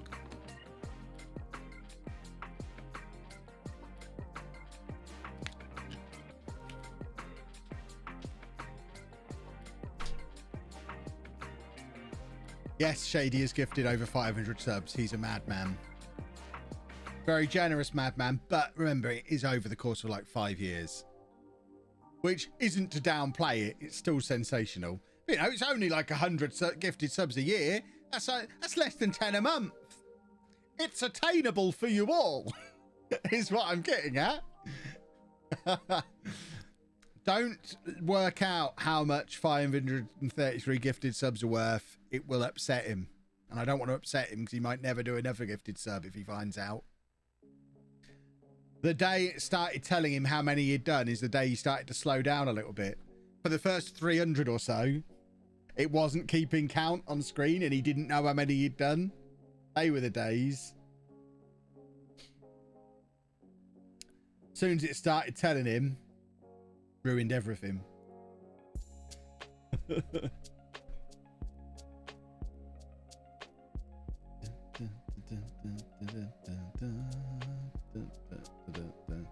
Right, we've got a warm-up game against Chelsea. We're potentially playing them twice more this evening in 2 finals.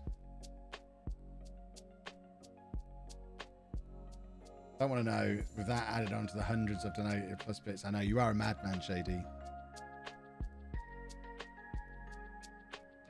It's fair to say if I'm the richest man in FM, it's because of you. CJ's playing for Chelsea.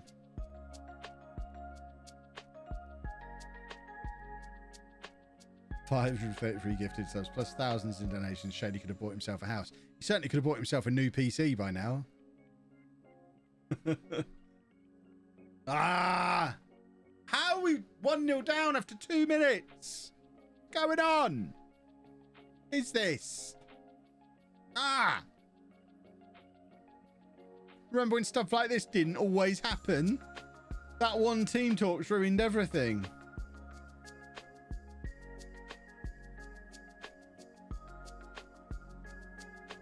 Oh no. What's the point in getting to these finals now if this is what we've got to face when we get there? They're top of the Premier League. They're the best team in the world. They're going to ruin everything. Ruin all our plans. And now we're losing all our players as well. They're dropping like flies.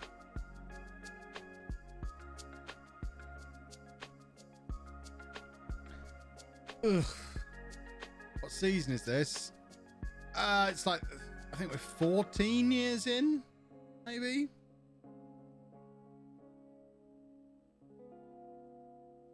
Maybe. We're 3-0 down after 10 minutes. This is one of those times where it's not really working out. It's Champions League hangover again. That's the thing. And the really weird thing is Chelsea should have it as well, but they don't. It only affects the human players. It only affects me. The game picks on me in these kind of situations. Ah.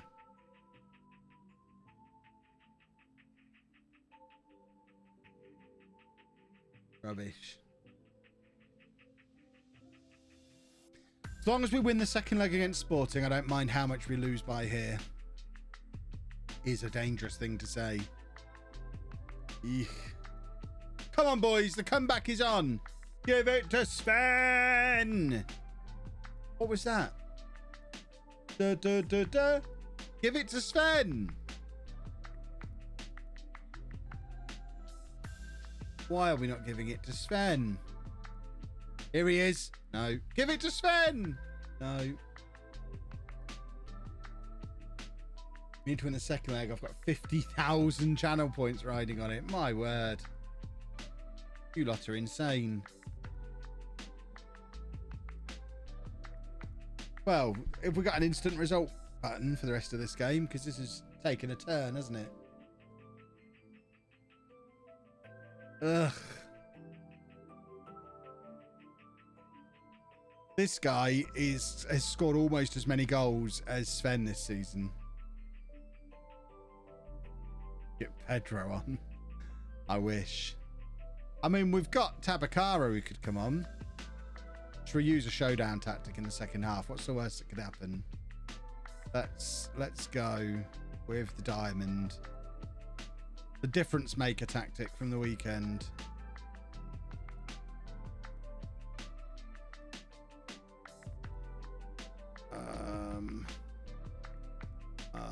There you go. We can do it without taking any players off, I think. In fact, we will take a player off. We're going to bring on Wong D. No, we're not. We're going to bring on Tabakaru. And we're going to do that. Come on then, boys. Come on. We got them both on. Sven and Tabakaru. Double trouble. This is how we do it.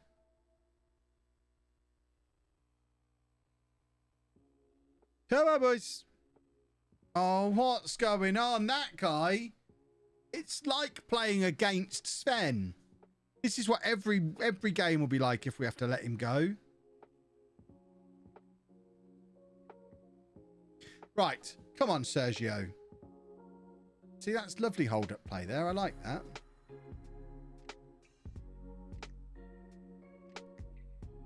Deepmeyer can't play there. Playing him as a deep line forward like you did at St Albans. Fine. I mean, he can play there.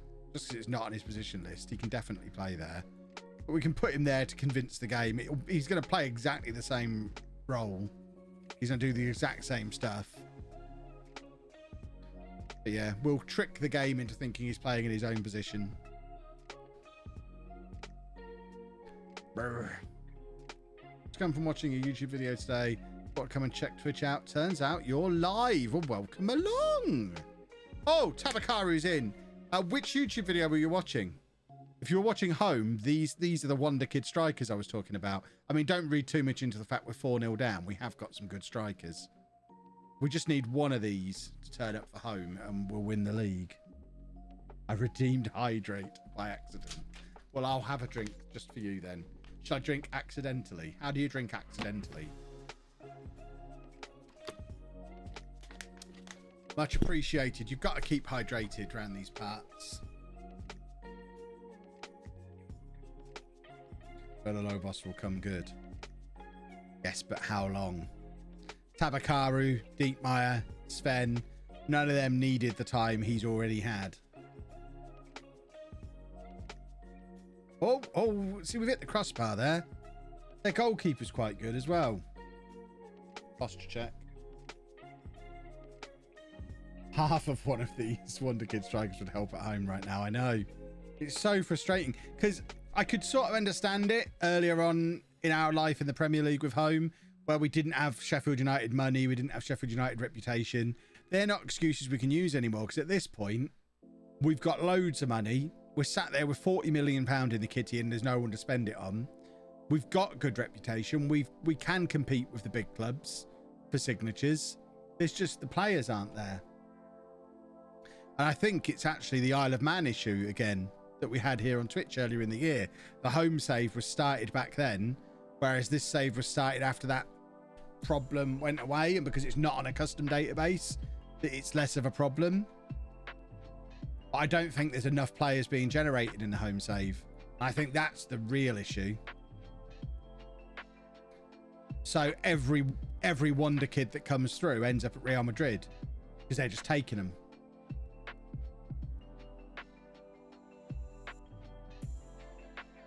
Shady Toodle Pip.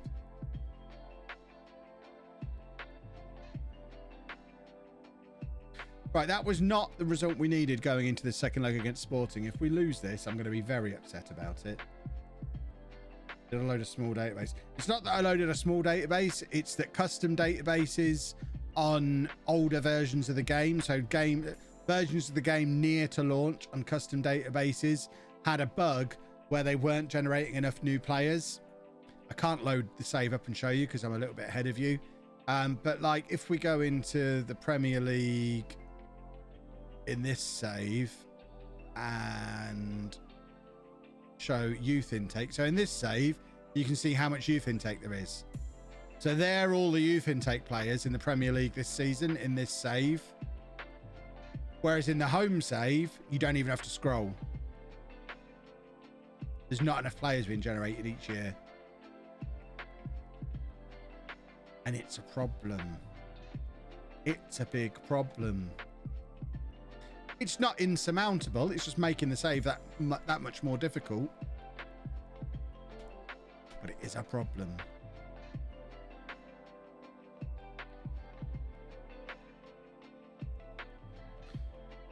I'm not gonna lie, I haven't got a clue about Football Manager. You don't need to know about Football Manager. Just enjoy spending time with us and hanging out and having a good time. How long are you going to do home for before you drop it if it stagnates? It won't stagnate. It's not getting dropped. We're winning the Champions League, or FM22 is coming out. I think it's a good enough concept to not stagnate. I don't really understand the idea of a save stagnating. I think it's quite fun. Like when we had 5 years in the Championship, it wasn't stagnating. I think it was getting better each year because it was difficult. I think it's fun to see a save that's difficult, because the biggest complaint people had about non-League to Legend is I went from National League North to Champions League winners in less than 10 years, and it was so easy. Whereas with home, it's so hard. Win Champions League the day before FM22 beta drops like a season finale. We did that with Nuneaton a few years ago. It was timed perfectly. We won the Champions League, and the next day the beta was out. I've never had anything timed so perfectly. You would have assumed I A, knew it was coming, and B, fixed it to make sure that everything aligned like that, but it just happened like that. It was perfect.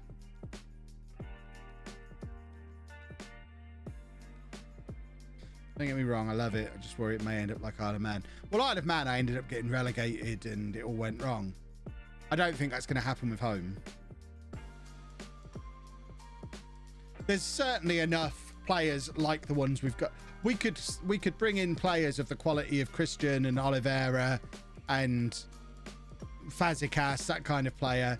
We could bring in 6 of them every summer forever and have no problem. So we can stay as a mid-table Premier League team for the rest of time. The key is finding that wonder kid or two when they arrive, particularly those wonder kid strikers, and making sure we get them rather than Real Madrid.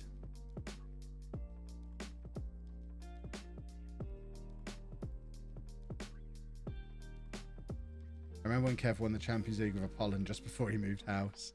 It's nice when everything times just right. Right, this is the second leg of the Champions League semi-final at Bramall Lane. We're 1-0 up from the away leg. We have just been battered by Chelsea in the league, though. So morale's going to be a little bit shaky, especially because it's looking like the winner of this game faces Chelsea in the final, and we're now going to be afraid of them after what they've just done to us. But a first season in the Champions League ever for Sheffield United could end up in a quite ridiculous first ever Champions League final for Sheffield United, as long as we don't mess up by giving away an early penalty like we nearly did. But Sven is in. Come on, Sven. Sven de Silva. Oh yes. Sven de Silva. Matic has done really well there, but what a pass from Felipe. What a pass. Beautiful stuff. Sven de Silva, 53 goals for the season, and he's not done yet. We've got to win the Champions League to stay in the Champions League so he can stay at Sheffield United. It's the only way he's going to stay, surely. We've got to convince him he can win stuff here. And the best way to convince him he can win stuff here is by him winning stuff here. Deep fires in. For a support striker, 23 goals for him is brilliant as well. It's 2-0 on the night, 3-0 on aggregate. I smell a Champions League final in our future. Oh, my internet might be playing up. Oh, power cuts might be coming in. We might have to keep reloading that Champions League final because of power cuts. Oh my word. Come on! Oh, look at this. Some lovely passing here. That's a terrible, lovely passing, ultimately leading to a terrible ball forward. And it's left us under a little bit of pressure here. But Oroz is there to intercept. And we have the ball back once again. Come along now. Sven's in again, boys and girls. I thought he was dinking it over the keeper, but he shaped to dink. He shaped to dink and it all went wrong. What season am I in? It's 2032, I think. So that would be 13 or 14. That's not ideal. 2-1 on the night, 3-1 on aggregate now. We both have an away goal each. We still have a significant advantage in the tie, but we didn't want to see Sporting show any signs of life, and now they have. I'm not afraid. It'll be fine. It'll be fine. Oh, come on.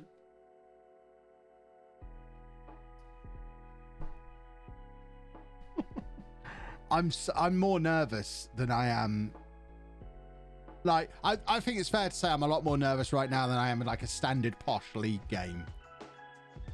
It's not like playoff semi-final territory. It doesn't matter that much, but it matters quite a lot. This save's been going on since Christmas. And we are so close to a Champions League final with a Sheffield United team that when we took over, were in danger of getting relegated from the Championship. And that was only like 5 years ago. God, I wish we'd stop tackling in the penalty area. It's hideous. Come on. Forward. Give it to Sven. He's in again. Oh. Felipe's injured. Have we got a winger on the bench? I don't know that we have. What? Oh, we've got a couple. We've got options. We've got Wongdi. Right. If Felipe's injured, I think Wongdi is the one. It's the assistant manager is saying bring on Moino. But Moino, as much as it's nice to have a Brazilian wonder kid knocking around the place, Wongdi's been with us a long time.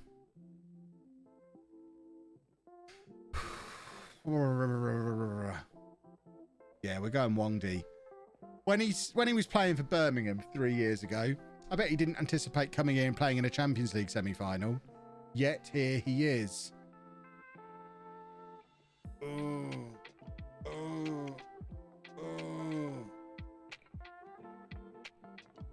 Sentimental old fool.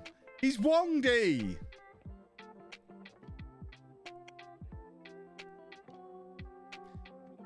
Sporting have had one shot in this tie. Their XG is 0.13. It feels tighter than it is. If we were actually watching the game, we'd feel completely in control. Look at the state of those match stats. We are fully in control of this tie. Prota needs to come off. We have got a lot of very tired legs. And we have run out of central midfield players. Right, we're going to get Jenkins on and put Salazar forward. And we're going to do that. And we're going to get Tabakaru on as well. Come on, boys. That is early to make our third substitution.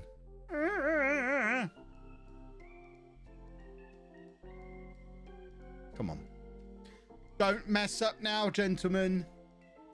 A goal here would be a thing, the things dreams are made of. Why is Diekmeyer the furthest man back from our corner? Wongdi to the Silva. Oh, I thought he'd put Sven in. I need to sort out my corner tactics because we had a striker back in our own half for our corner there. I don't know how I've ended up with that. We're in here. Wongdi! Who's that? Diekmeyer! We are in the Champions League final at this point. Surely. Champions League final. This is going to be back-to-back finals. We're already facing Chelsea in the FA Cup final. It's almost certainly going to be Chelsea in this final as well because they were 4-0 up over Paris Saint-Germain in the first leg. Chelsea have just beaten us 4-0 in the league. There's still a very strong chance there's going to be no fairy tale ending to this season. But goodness me, is it going quite well at the moment. Don't concede now. I'm doing my winner's speech. That cross came in and I had sick in my mouth. Come on! Wongdi. No. Just no. Somebody. No.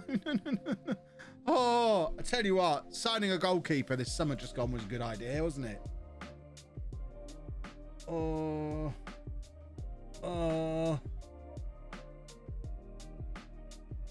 Oh, we want this more than they do. So Diekmeyer stays back for our corners, but is the only man left forward for their corners. I have messed these set piece instructions up somehow. Diekmeyer is playing opposite man. Sven Tabakaru. So close. It's like the showdown final all over again. I know. Except I was the strong favourite then. Oy, oy, oy, oy, oy. The XG is stupendous.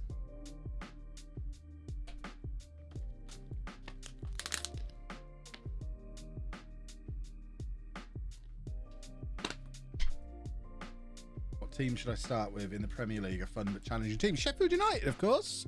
Oh dear. Right, that's just a little, that's the game giving us a little tease. That's just a little tease, isn't it? They're not actually getting back into this.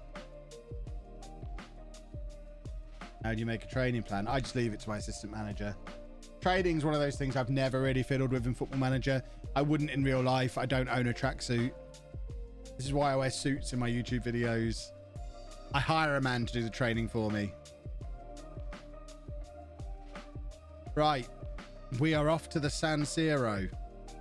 We've qualified for the Club World Championship, which is taking place next summer. So we at least have to keep the save going until then. And we are facing Chelsea in the Champions League final. So our run into the rest of this season now, we've got 3 fairly meaningless Premier League games because we've bottled the Premier League so hard this year. It would be nice. We've got a game in hand. It would be nice to win all 3 of them and secure a top 6 place just to make sure we're in the Europa League next year if everything goes wrong. Because Chelsea are quite good. I mean, they've dominated the Premier League this year. They can rest their players for the rest of the season. They've already won the league. They've just got to worry about beating us twice. Right, we should probably tweet this out. Let people know it's coming. So...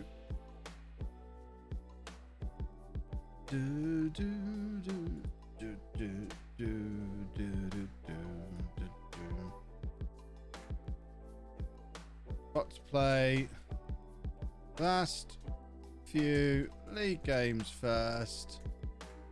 Then this is coming.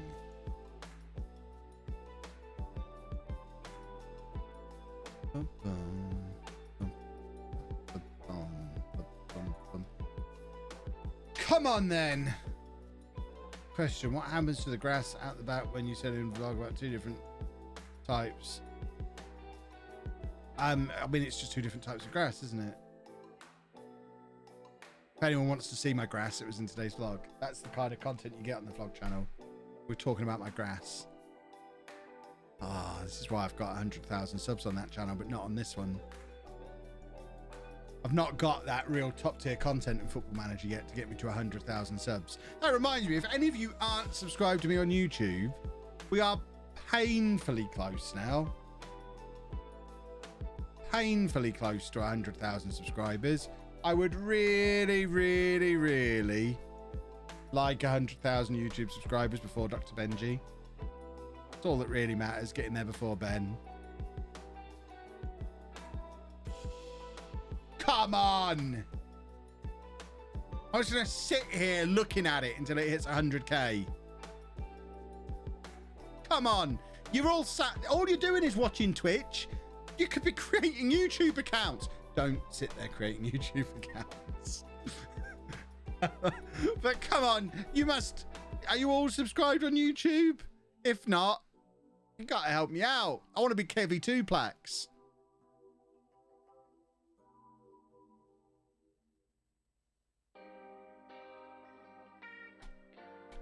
Yes, we're going to finish the season tonight.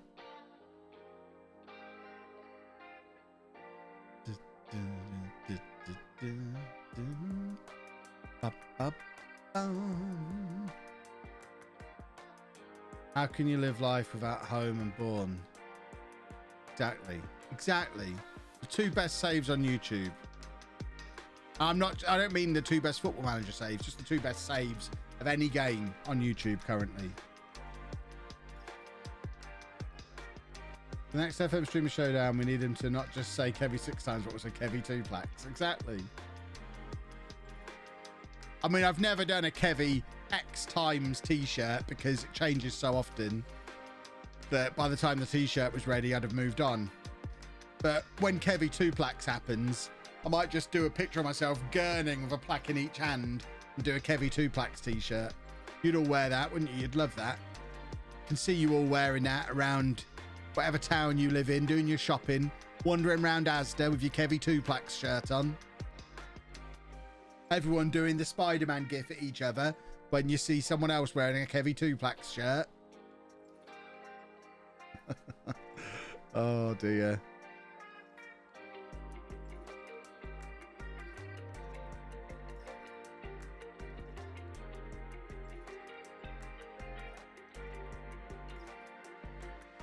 You can do a Kevy X times shirt, but it has to have a Velcro patch to change the number. Or a little bit. Can you get T-shirts that you can write on with chalk. Is there such a thing as chalkboard cotton? Where you can just write it in. Like you get those chalkboard mugs. Where you just... I like the Velcro idea. That's pretty cool.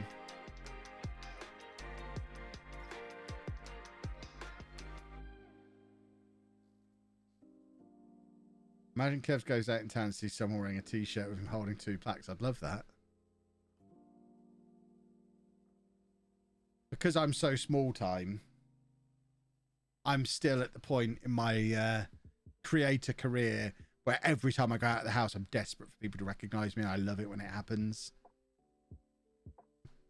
It doesn't happen anywhere near often enough for me to be annoyed by it yet. So I would love that. I'd love to be wandering around and just see someone wearing one of my shirts. It'd be amazing. I've still never seen a home shirt in the wild. The day I'm just wandering around and see someone in a home shirt, I would be so excited. It would be amazing.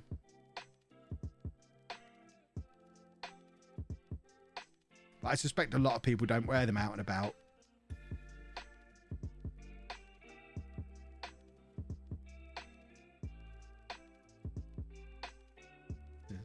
Right, come on. We need 3 wins. We need to get into these Europa League spots. You didn't run away from me. I was wearing a home shirt the day you came to Nottingham. Yeah, but you were coming to meet me. That's not the same. Alfie wore a home shirt summer in the city a few years ago. Or winter in the city or some kind of event like this. But he was coming to see me. I've seen people wearing... I've been at EGX and seen someone in the... I was one of the first 10,000 shirts that I did back before I had 10,000 YouTube subs. I think I only sold about 10 of those shirts, and someone was wearing one of them at EGX, and that was really cool. But it doesn't really count if it's somewhere where you would expect nerds to be. I want to be wandering around Asda, like I say, wandering around Asda and see someone in a home shirt. That'd be amazing. Like, it was cool being at the Adventure Golf on Saturday, and the guy in there watches the videos, so gave Andy a trophy. That was awesome. He wasn't wearing a home shirt. He was wearing his golf uniform. I stumbled across your Kevin Chapman channel and inspired me to start my weight loss journey. Awesome. Good luck, Dino. Got my first weigh-in. Say my first weigh-in. I've done hundreds of weigh-ins over the years. My first weigh-in of the new era tomorrow. Let's hope I've lost some weight. I wore the LOLLUJO FC shirt to an MLS game a couple of years ago. That's really cool. Now there's a content idea. All the home fans go to Peterborough for a game next season on the vlog and the worlds collide. That would be brilliant. I would love that. In fairness, I wear the home shirt as much as I do any other shirt. That's cool. When we did the meetup at the Nuneaton game a few years ago and everyone was wearing their LOLLUJO FC shirts, that was cool. We've still got that shirt, that photograph of us in the pub after the game. Everyone wearing their green and pink checked shirts. The confusion of my friend's voice when she read Slam Dunk 7 on the back of my home shirt was fantastic. That is brilliant. I love the fact you got a Slam Dunk shirt. That's cool. Try tricking people into thinking home's a real team. I mean, the shirts are so high quality now. I have one here. They're so high quality now, you'd believe it. Proper embroidered badges, made by a proper kit manufacturer. They're better than that. This shirt is better quality than Posh's shirt this year, the replica shirt, because we were with Puma this year, and the Posh replica shirt this year doesn't have an embroidered badge. It's just a printed on badge. So this shirt is better quality than the Peterborough United replica shirt released this season. And it cost 15 quid less.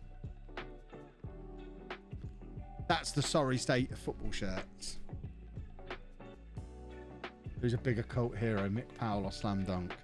Mick Powell, probably, for now.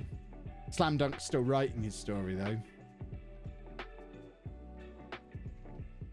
Where'd you get a home shirt? They're not on sale at the moment. They were with Hope and Glory. We did a big batch of them earlier in the year. Bourne shirts are currently available. Bourne shirts are on sale until the end of the week. They're not selling very well, though, apparently. So we might not be able to do another run of the home shirts because this has been quite a disappointing run of the Bourne shirts. So I think we might be just about... We might have used up all the good nature of the lovely people at Hope and Glory for this year with quite a disappointing run on Bourne shirts. There might be a late surge on them, but we've not sold... We sold over 200 home shirts. I don't think we're anywhere near that kind of number for Bourne, which is a shame because I actually think Bourne shirts are some of the nicest shirts we've ever done. Let's have a look. So Hope and Glory sportswear. So where is it? Store. And then ta-da! Bourne shirts.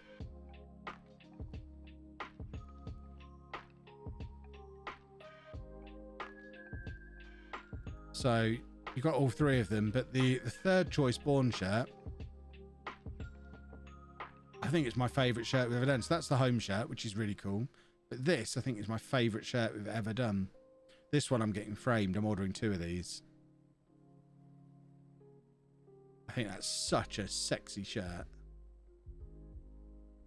I would wear that in public. Such a cool shirt. Can I get them in America? Yeah, they're available worldwide. Look at it. The white version of the badge as well. Still embroidered. The special version of the badge. Just that white badge looks cool. So cool.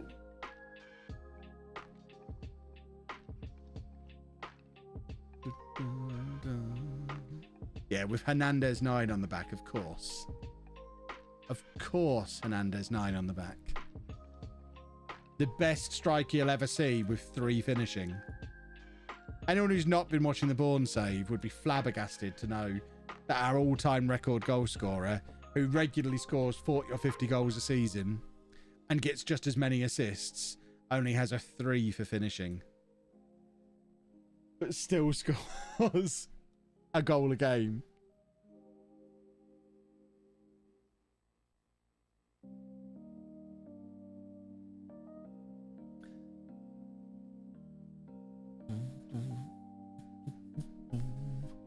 Right, fingers crossed. We've picked up the first of our 3 wins we need here against Leicester. Oh yeah, his finishing's in decline. Yeah, his finishing has gone from a 6 to a 3 over the 5 years he's been at the club. Fofana's still at Leicester, is he? At least this version of the manager gave him a look in. I don't think I played him for... I don't think he even got a substitute appearance for me in my beta save. I just loaned him out every year. I think he's had a little bit of a stats bump since the beta to reflect his real life ability, but I never gave him an opportunity.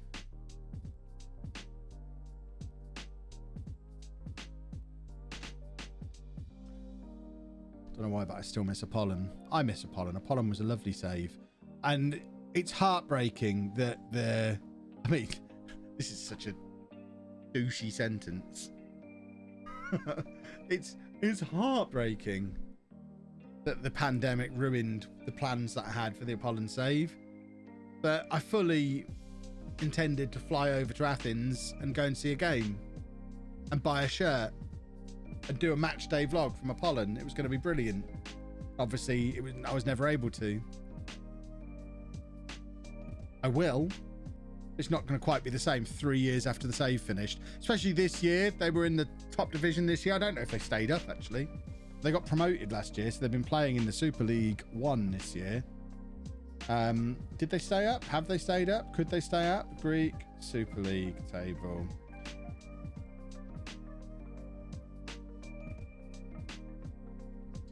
They are 5th in the loser group at the moment. So at the moment, they could well stay up. So they might be in the top flight again next year. We might have the opportunity to go and see Apollon play top division football in Greece, which would be really cool. Meet up in Athens coming up. That's a beautiful goal.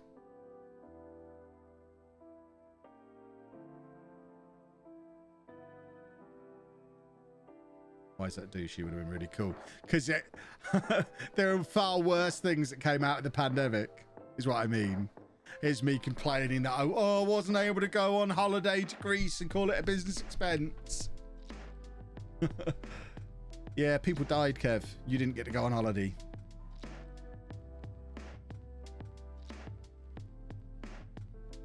Home tie against Olympiacos at the Georgios Kamaras sounds lovely. And buy a shirt while I'm there. Oh, that would be... I would be so very happy. I would love that. That has got to be a plan if we're able to go there at some point next year. How many's Fat John scored this year? He has scored a few. Every now and again, he comes up in the app with a goal. So look. So, players. Do we have a top scorers that we can look at? Trying to see if I recognise anyone. Ioannidis, the striker, is still there in real life. Is Fat John still there? Yep, Fat John's still there. So Fat John, now 29 years old. He has, this season... Hold on. He's scored 5 goals in the Super League this year. In 28 appearances. Fat John's a superstar.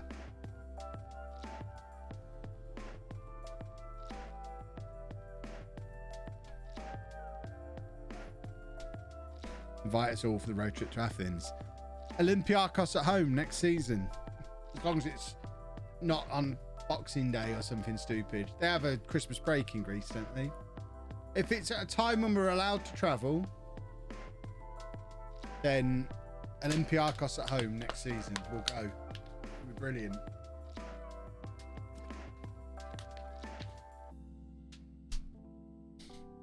There you go. That was hydrate and posture check.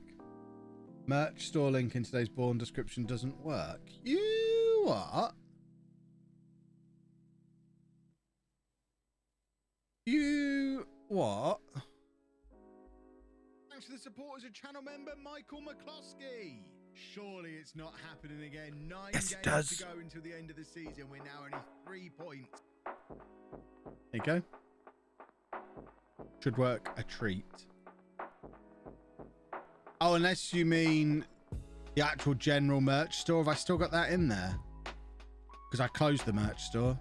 That merch, yeah, that one doesn't work. I don't even know if that website is still open. Oh, it is. I just need to put the HTTP in. Need to update the stock on this one a little bit. There you go. You can buy a stay at home, protect the NHS, save lives mug. that was cool. I can't remember if I thought of that or one of you lot thought of that, but that was brilliant. What a genius.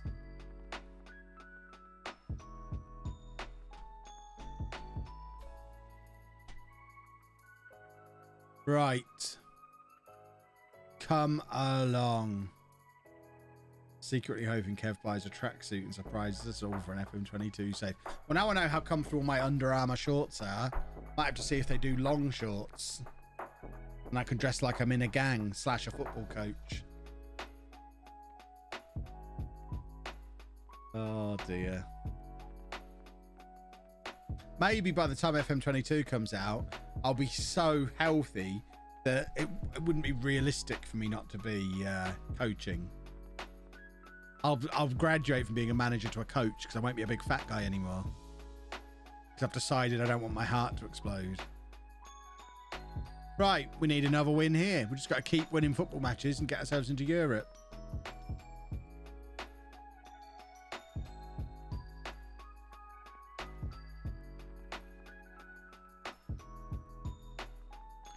Is the Different Not Broken merch store still open? Theoretically, yeah. You can buy the Different Is Not Broken shirts on Amazon. Anna's here! Anna Hogar, thank you for the sub. Hello, Anna. Can you feed the dog? Well, now When you I'm get up. streaming at the moment. Can you finish? I guess. Yeah. I can't reach. Okay. The water. Well, why don't you feed him and I'll water him? Your bath now. Okay. I'll do it. It's not 9. It's 10 past 9. I know. You've been playing video games again I or wish. sleeping? No, I've been watching all the minutes. It's such a cliche. Why are you watching Call the Midwife? Because I like it. And I've Oh, you're an old lady. missed... Oh, shut up. How am I an old Basically, lady? my dad. He watches that. Ah! You watch wrestling and that's for children? Yes, exactly. And who watches Call the Midwife? Right, can we have a poll? What's better, Call the Midwife or wrestling? Mods, sort me out of a poll. Call the wrestling, Call the Midwife or wrestling. Which is better? Well, people are going to put wrestling, aren't they? I don't know. This I hate wrestling. Every time I talk about wrestling, they hate it.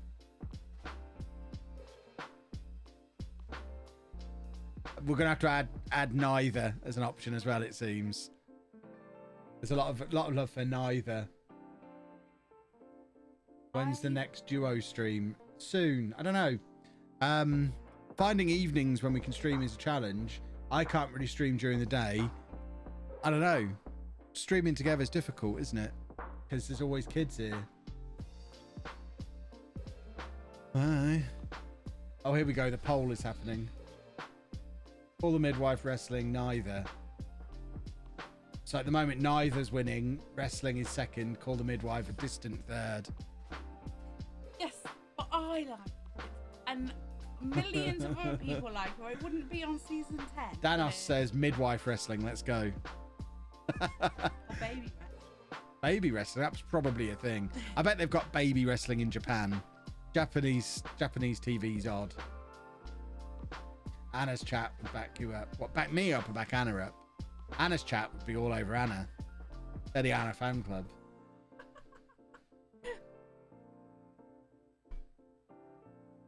I'm gonna go give him. Yeah, neither has comfortably won. So you are feeding him, so I just have to water him. Okay, that's fine. I can water him. You have a snake that's fake. I have a real one. What are you talking about? You fake one. Yeah. Yeah. You don't have to water fake ones. Neither one. We're both sad. Well, I'll take your cactus then. You will not touch my cactus. He freshens my air. We need to win this game. Ah! I've got a fake plant. I've got a fake IKEA plant, which is over here. Oh! You can't really see. I can't pick up, but Anna's got an exact plant like that in the kitchen. That's a real plant. I had mine first. Right. As it stands, we are still sat in 6th place, even though we're losing, which is very interesting. Tabakaru's injured, which is problematic. Matiich is injured, which is also problematic. My cactus is on the windowsill over there. Right, come on, boys. Come on, Sven. You know what to do, Sven. Come on, Sven. Oh, Sven. Sven.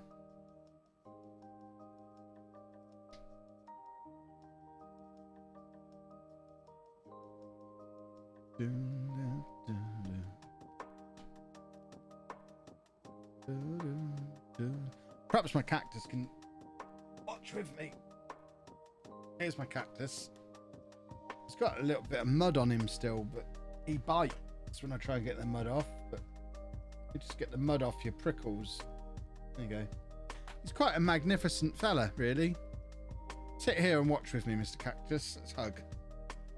Cuddling a cactus. Come on, Mr. Cactus. Oh.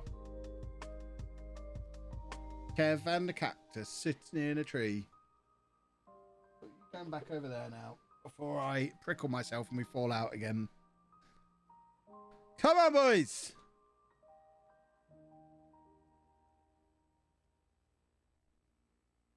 Right, we need a goal here. Goal, goal, goal, goal, goal, goal! Beautiful. Is the ref disallowing that? No, I thought he was for a minute there. He's going to be really grumpy. Please name your cactus Jack. I wish I'd have thought of that. That'd be a great name.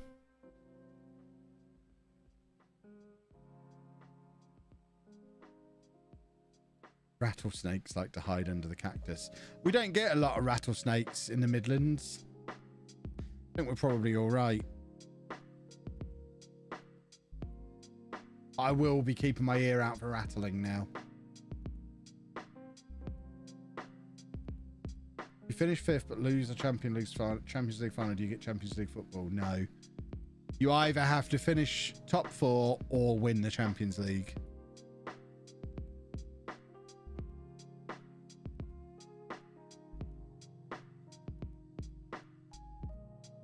Don't kiss the cactus. Noted. Thank you. Right, come on. We can grab a winner here.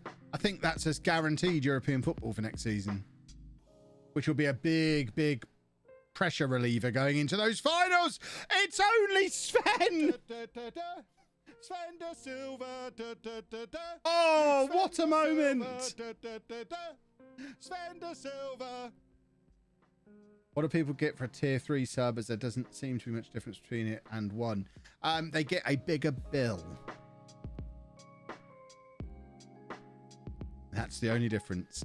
It just depends how much money you want to throw at me, really. If you want to give me more money, you do a higher level sub.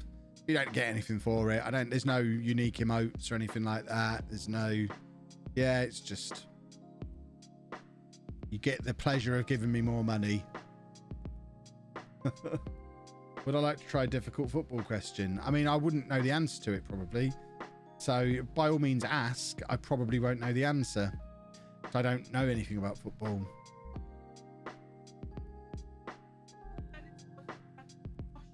So you've given him water? Yeah, okay. I'll put the washer on.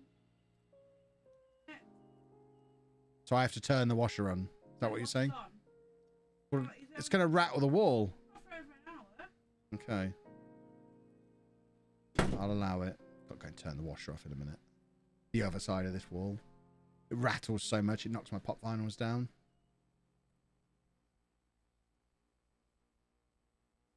What is that clip? Kev is going mad, I think, winning streamer showed. I'll have a look at this clip in a minute. Oh, is it the cactus? It's probably the cactus, isn't it? I'll allow it. No. Which 5 English players have won the English Premier League, Champions League and the World Cup?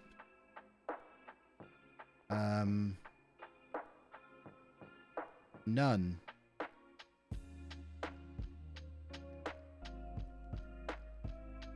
Sorted. Now, if you want to rephrase the question to be the First Division and the European Cup, then there might be 5 players who've won all 3 of those, but there are 0 English players who've won the Premier League, the Champions League and the World Cup. Boom. Kev gets the answer right. Knowledge. Oh, English. So just 5 players. Oh, I see. Not English players. I get you. So 5 players who've won the Premier League, the Champions League and the World Cup. Don't know. 5 players who've won the Premier League, Champions League and World Cup. Did Henry win with Barcelona? Kante's a good shout.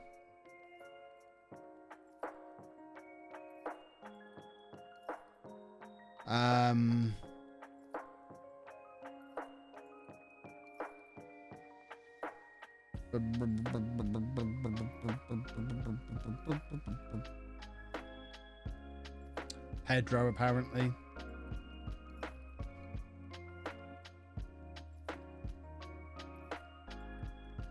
What about Vieira? He went to Barcelona as well, didn't he? Or did I make that up?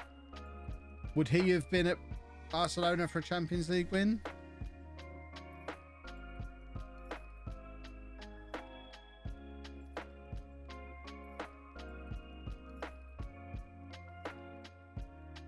Vieira hasn't won the Champions League. Oh, he went to Inter, did he? Okay.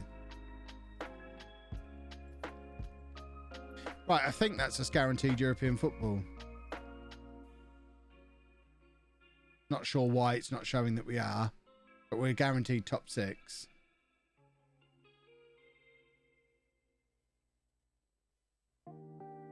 Petit went to Barcelona.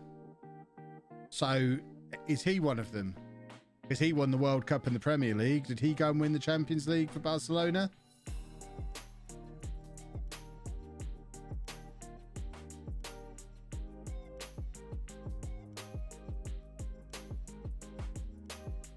T is wrong. Okay. How many have we actually got right?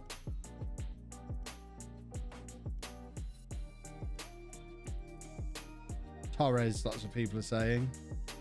Pedro, lots of people are saying.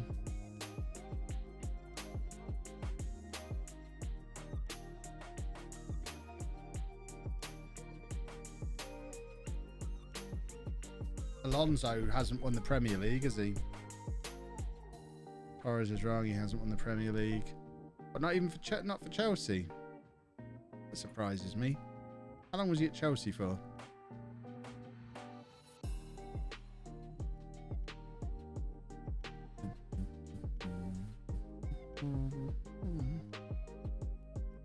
What about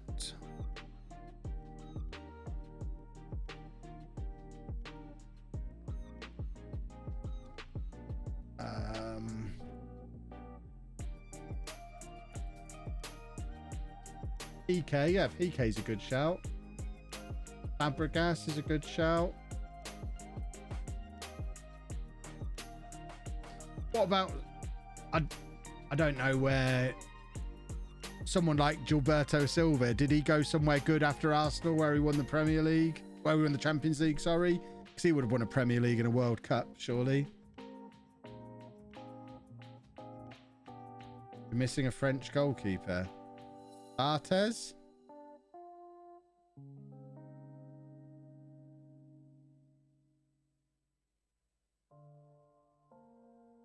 Hey, is that it? Is that all 5 of them? So who were the 5?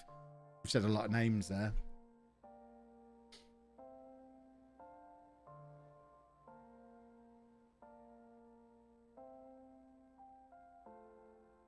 Only a Brazilian right back left. Brazilian right back who's won the Premier League.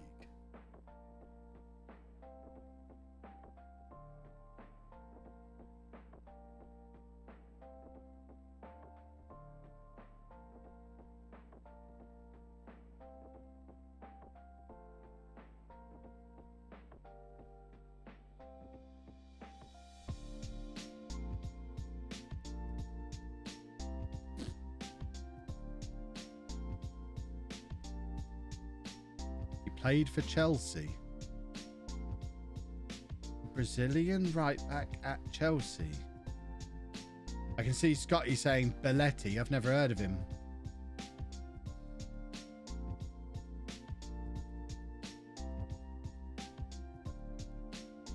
No idea. Belletti. Never heard of him.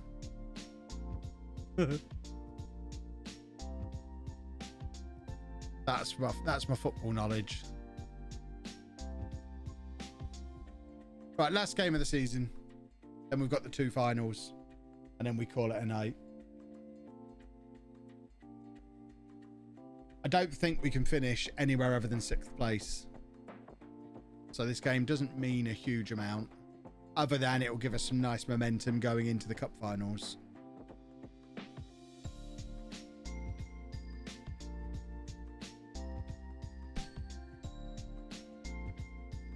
You're going to every FM streamer asking the same football question.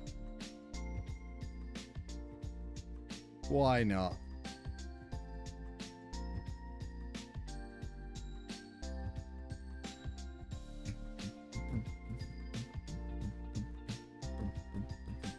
So, yeah, we're going to finish 6th, which should be a Europa League spot. And then if we win the Champions League, we get in it. Hooray! The streamer quiz down. Yeah, that would be a showdown I wouldn't win if it was a football quiz. Unless it was like 90s and early noughties football. In which case I'd be all right. But once you get to the mid-noughties and I just shut off from football entirely. When Chelsea and Man City ruined it. Yeah, anything after that, no hope. My right back started the game injured. Which was dumb in retrospect because we don't need anything out of this game. 3rd time I've seen those answers now. You should follow him around to his next stream and just get the answers straight away. Be an absolute monster. Zealand had never had a Paul Gascoigne, so should beat him at least. My word. My word. Credibility lost. That's as bad as Tomatham having never heard of Paolo Maldini. People mock my football knowledge. At least I'm aware of the names of modern footballers. Can you name the posh 2008-2009 team that got promoted? Gordon Bennett. Probably not.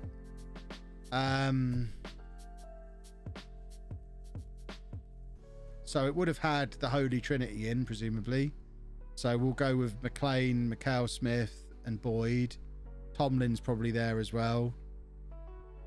I imagine Ryan Bennett was part of that team. Gabby Zaquani. Tommy Rowe. How many have we got? How many have I got right so far? Have you got the team in front of you? Yeah, Joe Lewis might have been in goal at that point. I feel like Chris Welkdale might have still been around, and Charlie Lee. That was the year we finished second, wasn't it? I don't think Gordon Bennett played for Posh. Well, Ian Bennett played for Posh in the early 90s, and we all called him Gordon. So he kind of did. You got 4. Only 4. Charlie Lee was definitely there. So I remember him scoring the second goal against Leicester when we beat him 2-0. I don't know. Got 5, so Charlie Lee was one of them. So Zaquani wasn't there yet then, is that what you're telling me? Tommy Rowe must have been there. Who the hell did we have in midfield back then? McCann hadn't turned up yet, I don't think. Or had he? Was Grant McCann around then? Could have been.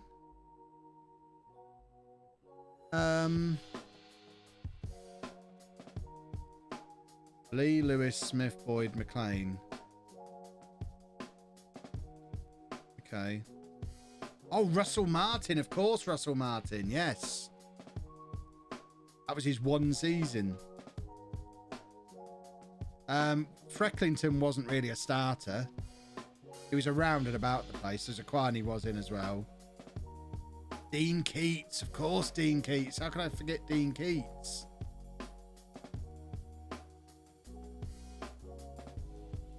Who would have been the other centre-back?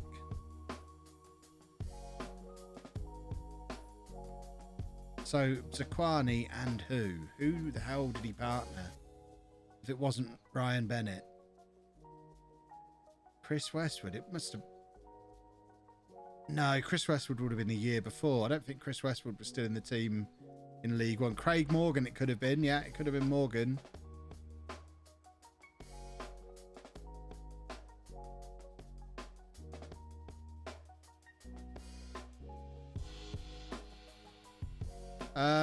Tom Williams probably had gone by then, I think. I think Tom Williams was pre-Fergie. He came back very briefly at one point.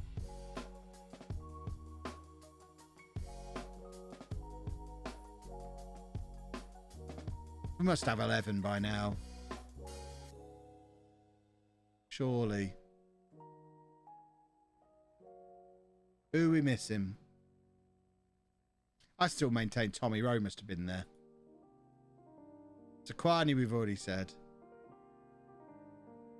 Talking to Zaquani, have you seen that Marcus Maddison signed for Spalding? With Gabby Zaquani as his manager.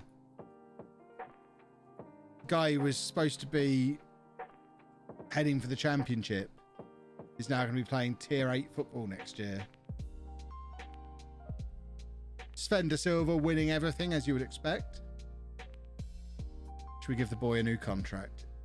He's earned one, hasn't he? Ha! Wants to keep his options open until after the European Football Championship. I see. I see.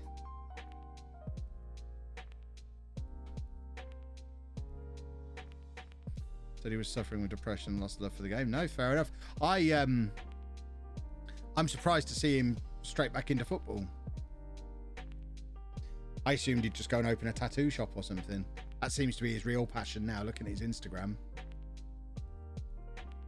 5 footballers to score hat-tricks for 3 different Premiership clubs. Can I be pedantic again and say it was only called the Premiership for like 3 years? And it annoys me when people still call it the Premiership when it's the Premier League. So I imagine there's nobody who's scored hat-tricks for 3 different Premiership teams because it wasn't the Premiership for very long. But yeah, Shearer will be one. I imagine Sheringham will be one. And who else?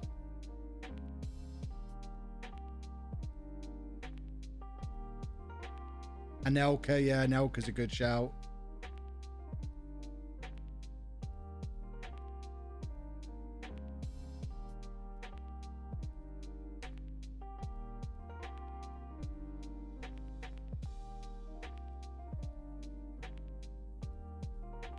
We've done the 3 now, surely. You telling me Shearer's not one of the 3? He never got a hat-trick for Southampton?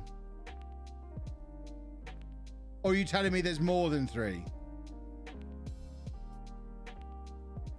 Because we've named about 8 now.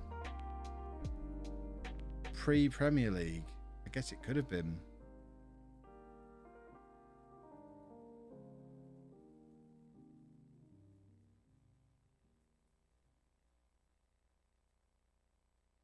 Grimmy in there spoiling it for everyone.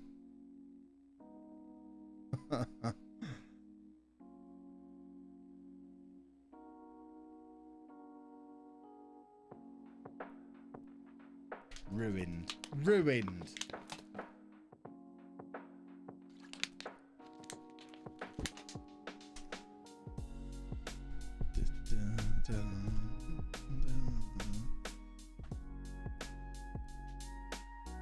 Right, FA Cup final first, then Champions League final.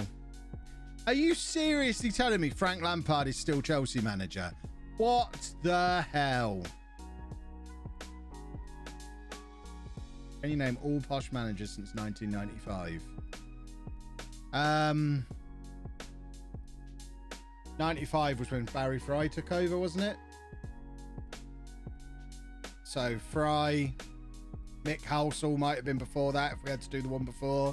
So Halsall, Fry, Keith Alexander, Darren Ferguson, Mark Cooper, Jim Gannon, Gary Johnson, Steve Evans.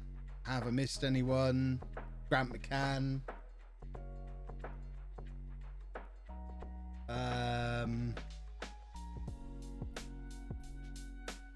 Who was before Mick Halsall? Was that Lil Ficillo? Was he immediately before him? Was Steve Bleasdale ever officially manager? He might have been. Oh, Graham Wesley, of course. Yeah, Graham Wesley. Oh, Mark Wright. God damn it. Yeah, I forgot Mark Wright. Oh, my word.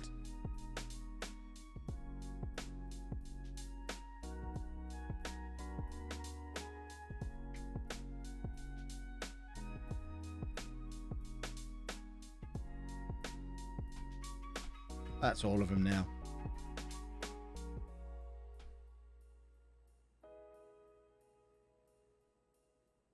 Oldfield was never manager. He was caretaker. I said Steve Evans.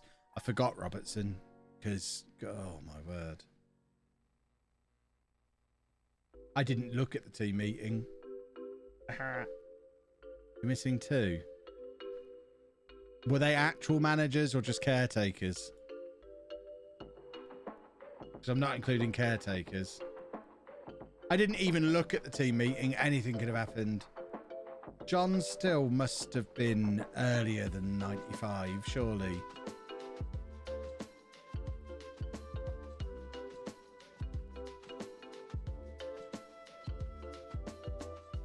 I said Jim Gannon.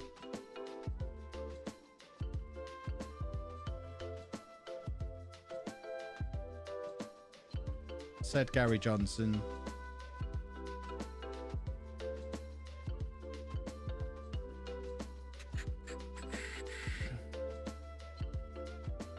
I think I've done them all.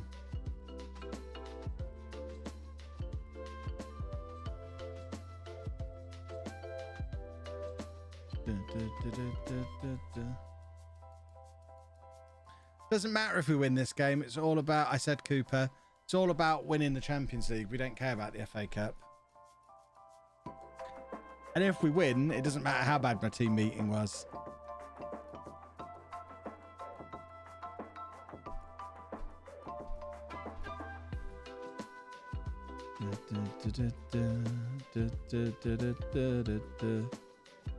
Yeah, so the one I forgot was Mark Wright, I think.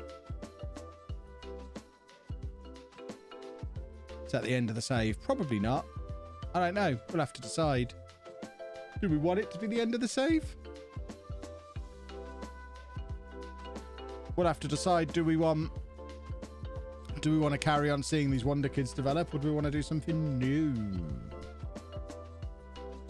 Not on for a treble. We're not even in the top 4 in the Premier League. Come on, Sven! Come on, Sven! Come on, Sven! Oh. No. We've broken them.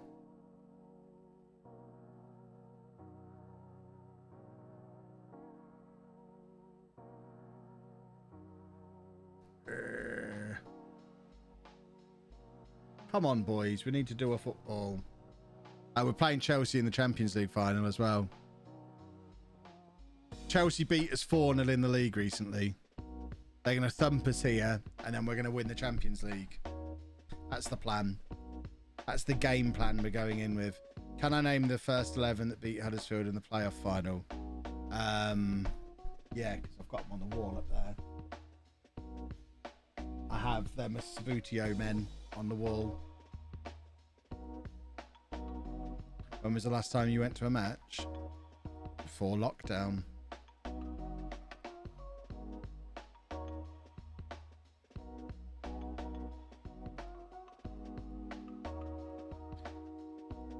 Is the save over if you win the Champions League? We just talked about that like a minute ago.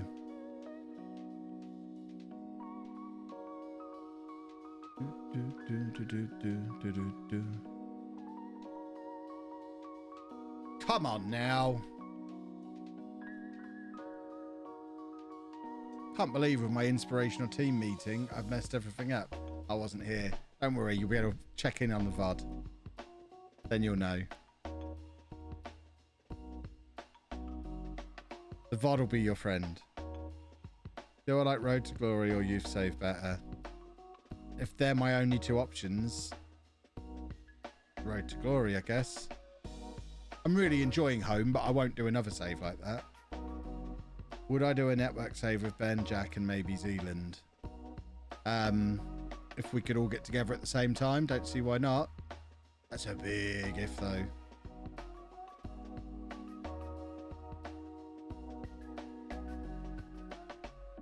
Me and Ben have already agreed to do one. We just need to arrange it. If the other two want to get involved as well, they can present a case as to why they should be included.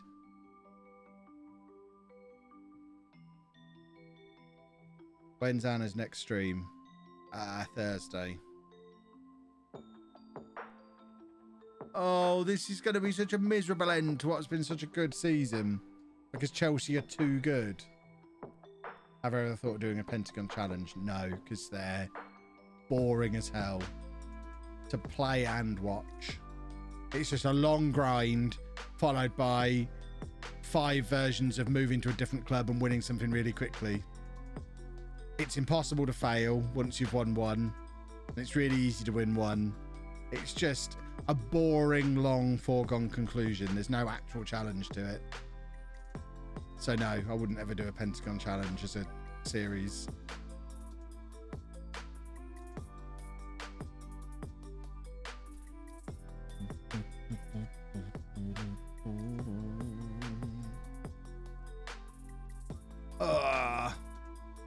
I don't really know if I should be trying to win this game or not. I know it's the FA Cup final. I kind of want Chelsea to be overconfident. I want to be able to use the Avenge team talk in the Champions League final.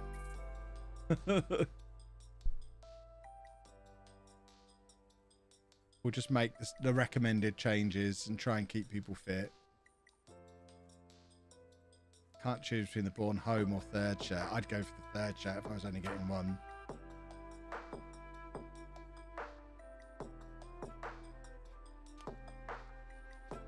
Doing a pollen style of save for Twitch. I've done stuff like that before.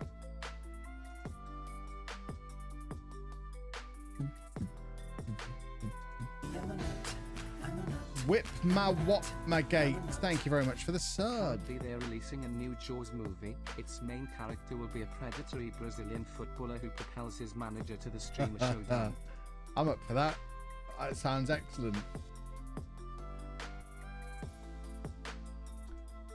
Oh dear. So 4-0 in the league, now 3-0 in the FA Cup final. Why would anyone bother getting tickets for the Champions League final when it's such a foregone conclusion that we're going to get beaten?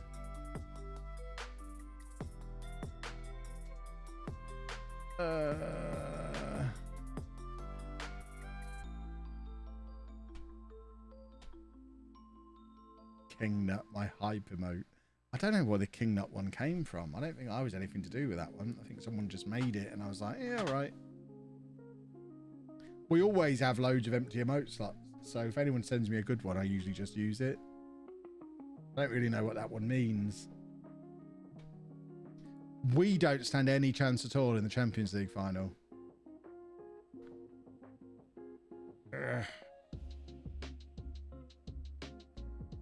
This is quite sad, really. The last thing you ever want to do is play an English team in the Champions League, because they're always too good.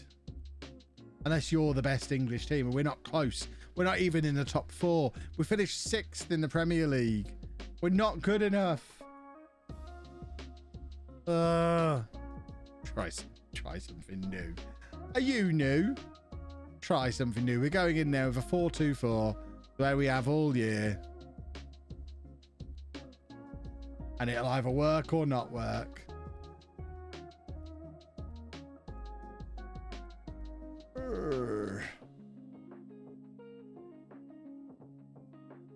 Well, shall we have a look at morale? Yay! Might have to do another team meeting. That's where it's all gone wrong. I ballsed up at team meetings. I wasn't paying attention.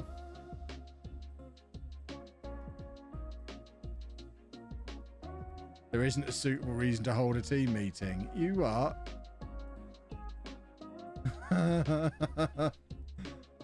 Oh, God.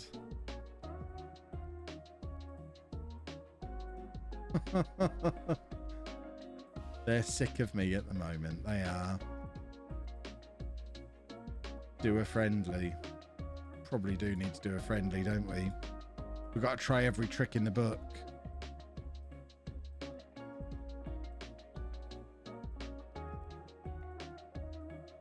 Let's play our own under 18s. We just need someone we can thump.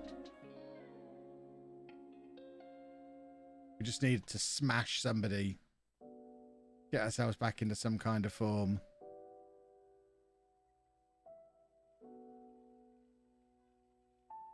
God, can you imagine if we lose?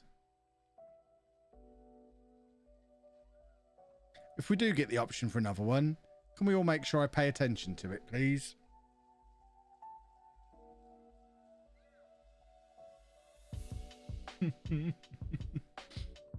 Oh.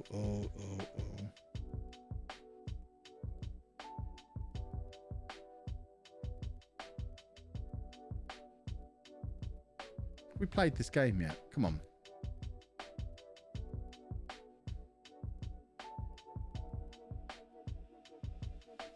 Right. That's what we needed. That is what we needed. We're up to average again now. Right. Get all the cheats in.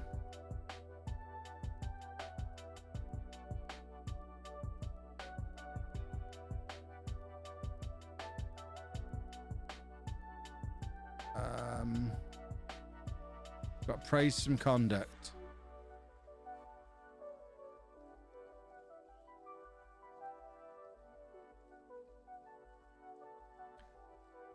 I know this is dull to watch, watching me praise the conduct of every player individually, but needs must, desperate times and all that jazz. Chelsea are going to be expecting to play a bunch of broken men, and we're going to come out buzzing.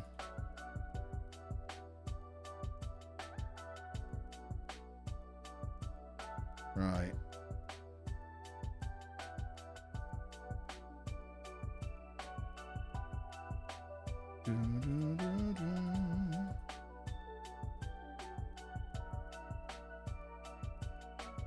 Come on, Right, he's already got perfect morale. We don't need to touch those two.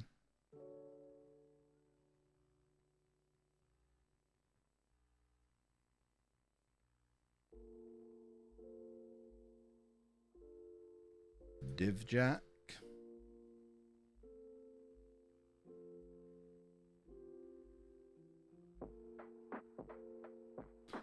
The boys who weren't involved in that friendly are still pretty miserable, which is a bit of a shame. We might have to start Tabakaru in the final because Sven's only on okay morale. Already done him? I think I've already done him. Imagine dropping Sven for the Champions League final. That would be a way to guarantee he puts in a transfer request.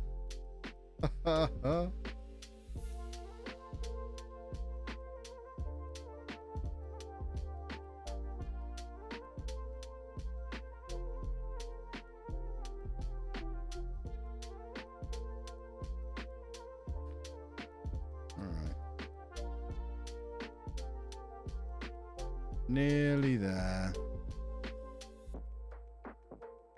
Have I already done him?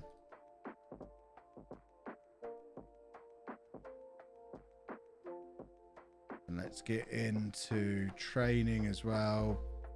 And we need a match review and clip and climb.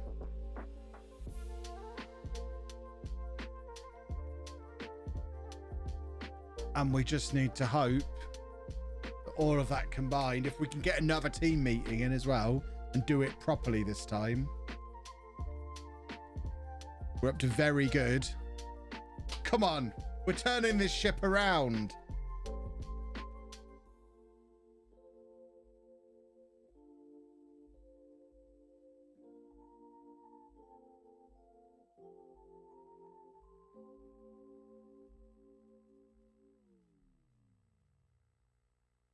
That was a professional cohesion surgery right there. Yeah, that's how you sort out a club atmosphere. Stick that in a clickbaity video. It's like, that's Zealand content right there. That's how you turn a ship around. No, Sven's injured. Give him an injection. Of course he's having an injection. But now we can start Tabakaru. That's my excuse to start the perfect morale Tabakaru.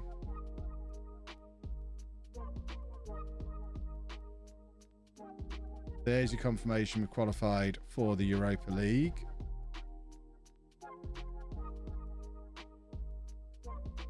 How are we doing? We're up to excellent now. This is good.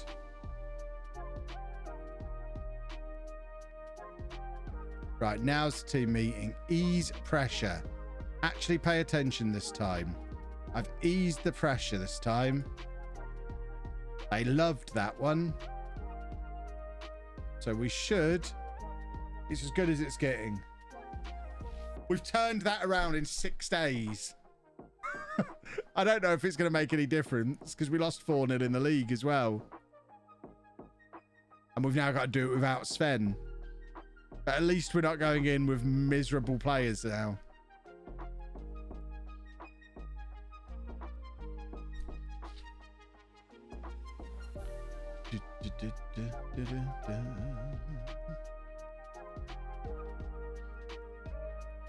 Excellent. Right, is Sven fit? Wongdi's sort of fit. Matic is sort of fit. Sven is fit. How's morale amongst the start? They're all right. So Tabakaru will start from the bench after all. We've got to play Sven. Let's hope Frank wasn't paying attention in his team meeting. Fingers crossed. Yes, this is the last match of the stream. It is the Champions League final. It all comes down to this. And I hope they're expecting it to be as easy as it was in the last game. Right, let's pump the fists. We owe Chelsea after what happened in our last match. Give it everything. Give them all a good going over. Come on, boys. I'm not going to play the ship songs, then I can't put it on YouTube. I've started copyright claiming that song.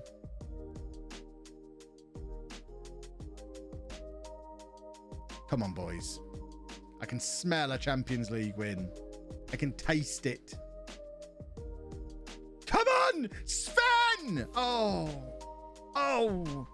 Anna's going to tell me off now for yelling Sven at 10 to 10 at night. Oh. Yep, that is her phoning me. I know, I'm not going to yell it again, Anna. I can't answer the phone now, though, but I won't yell anymore. Oh, he's in. He's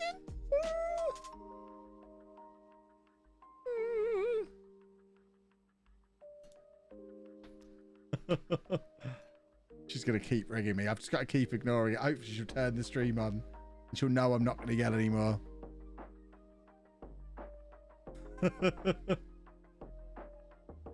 Oh. She going to ring once more? She can surely hear I'm being quiet now like a good boy. No, we're not getting a third call. Oh. Is that a text message? Stop it. Oh, just a text message that said stop it. It's brilliant. Can't yell anymore though. Oh, he's in. Sven. Oh, Sven. Oh, I've got to do it quietly. This is not the time of day to play a Champions League final. I can't get excited.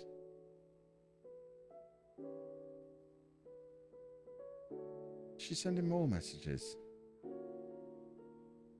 You don't need to shout like that. She doesn't get it. Oh, she'll never get it. I absolutely need to shout like that. That is not okay. Oh dear. Oh dear. I get the message now, Anna. I assume you're back in the chat. Surely. Right, come on, boys. Let's drop some encouragement. We've made it to a quarter of the way through the game and it's still 0-0. This striker is just infuriating. Jusandro. He is an impossibility.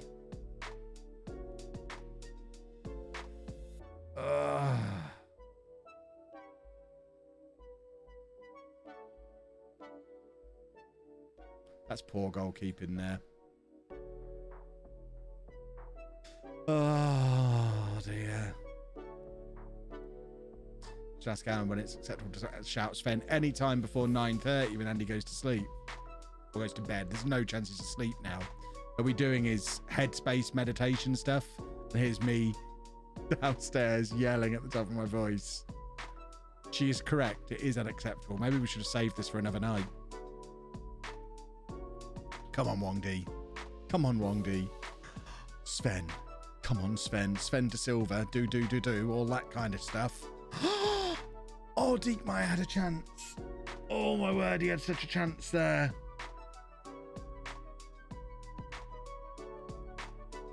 I'm encouraging it and I don't want to demand more yet.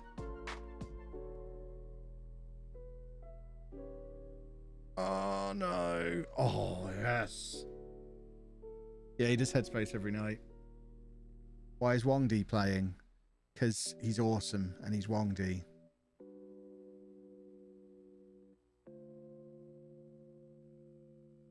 I think we're going to bring Tabakaru on at half time. I don't know who for, but he scored 5 goals in that friendly.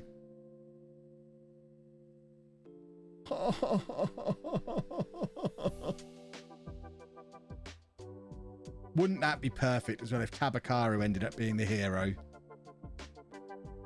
After everything. After everything we've been through, it's Tabakaru who ultimately is the hero of the save.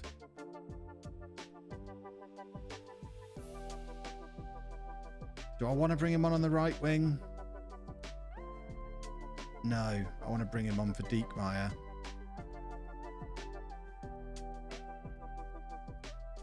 What are we going to do with him?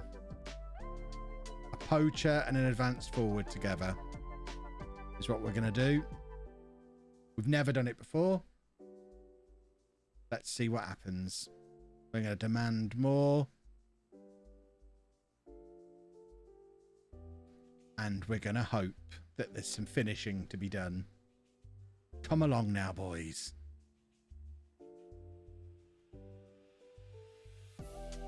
Oh. Right, here we go. See if we can finally get these two playing together. That's beautiful. Oh, my word. Sven is running like a superhuman. What did Sven just do? What did he just do? How did he do that? From his own half? It's like the defenders weren't there. Oh my, he gets another one.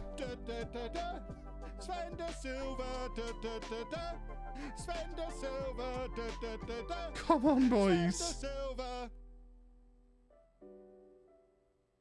Oh my word. I believe. I'm dreaming. I believe.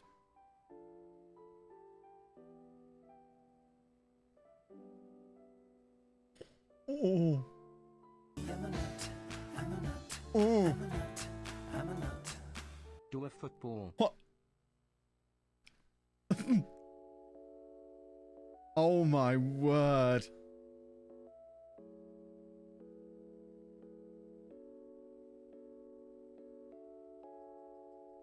What the hell do we do now to hold on for 20 minutes?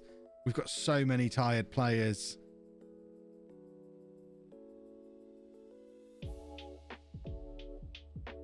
Right, we're going to take off Wong Di.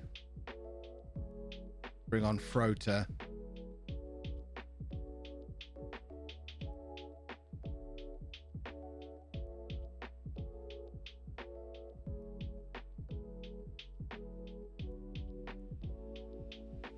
And we're going to bring on Stevic. Oh my word.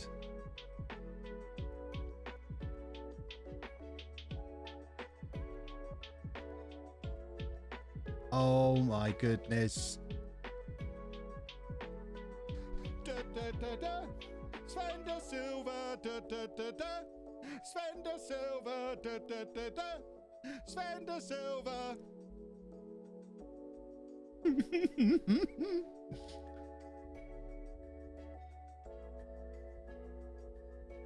What on earth is going on?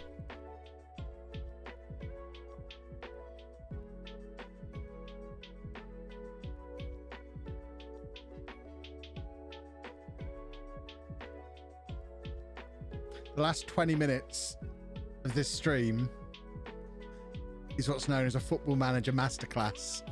To go from where we were, bring on saving saves. Come on. This is how you save a save. We were hopeless 7 days ago. And I'm not using that in the colloquial manner. We had no hope. That was a terrible penalty we've given away there.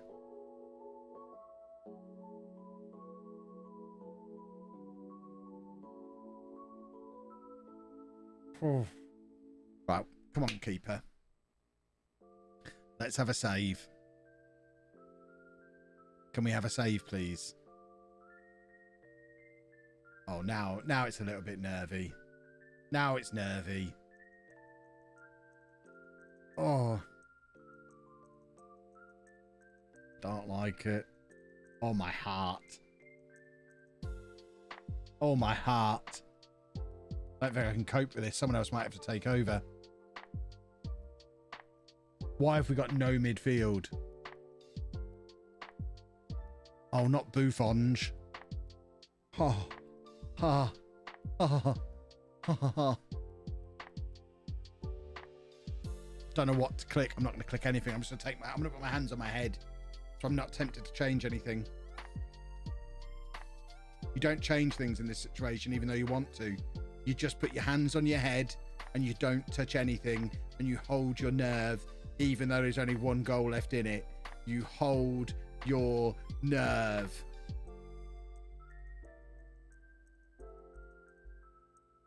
You keep your hands on your head. You hold your nerve. And you win the Champions League.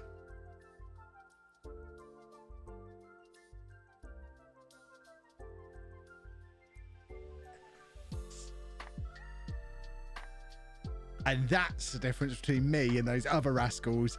I don't fiddle.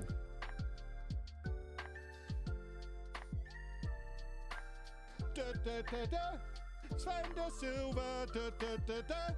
Sven de Silva, da, da, da, da. Sven de Silva. Well.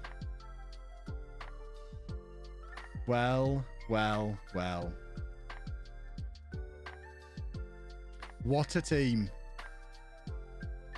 What on earth have we done there? From unemployed and Llanelli to Champions League glory with Sheffield United in 13 years. Elsewhere today, that was here. Moron.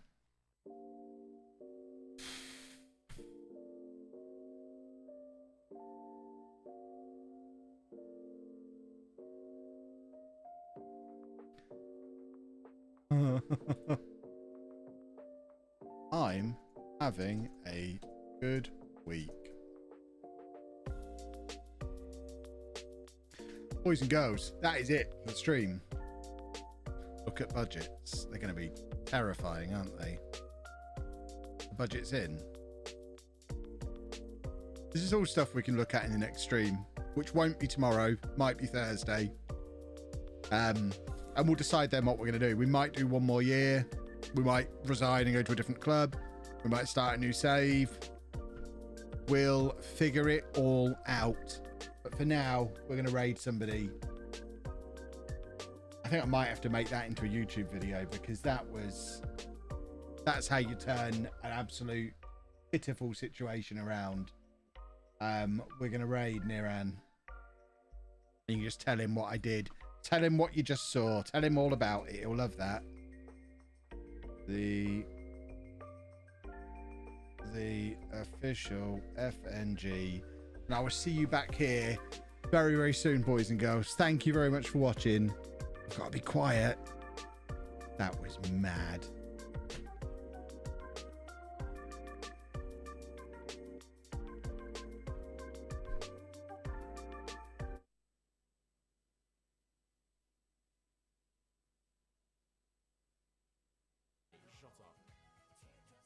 Regular star race, there's no thingy there. I don't think this guy is as good as they say he is.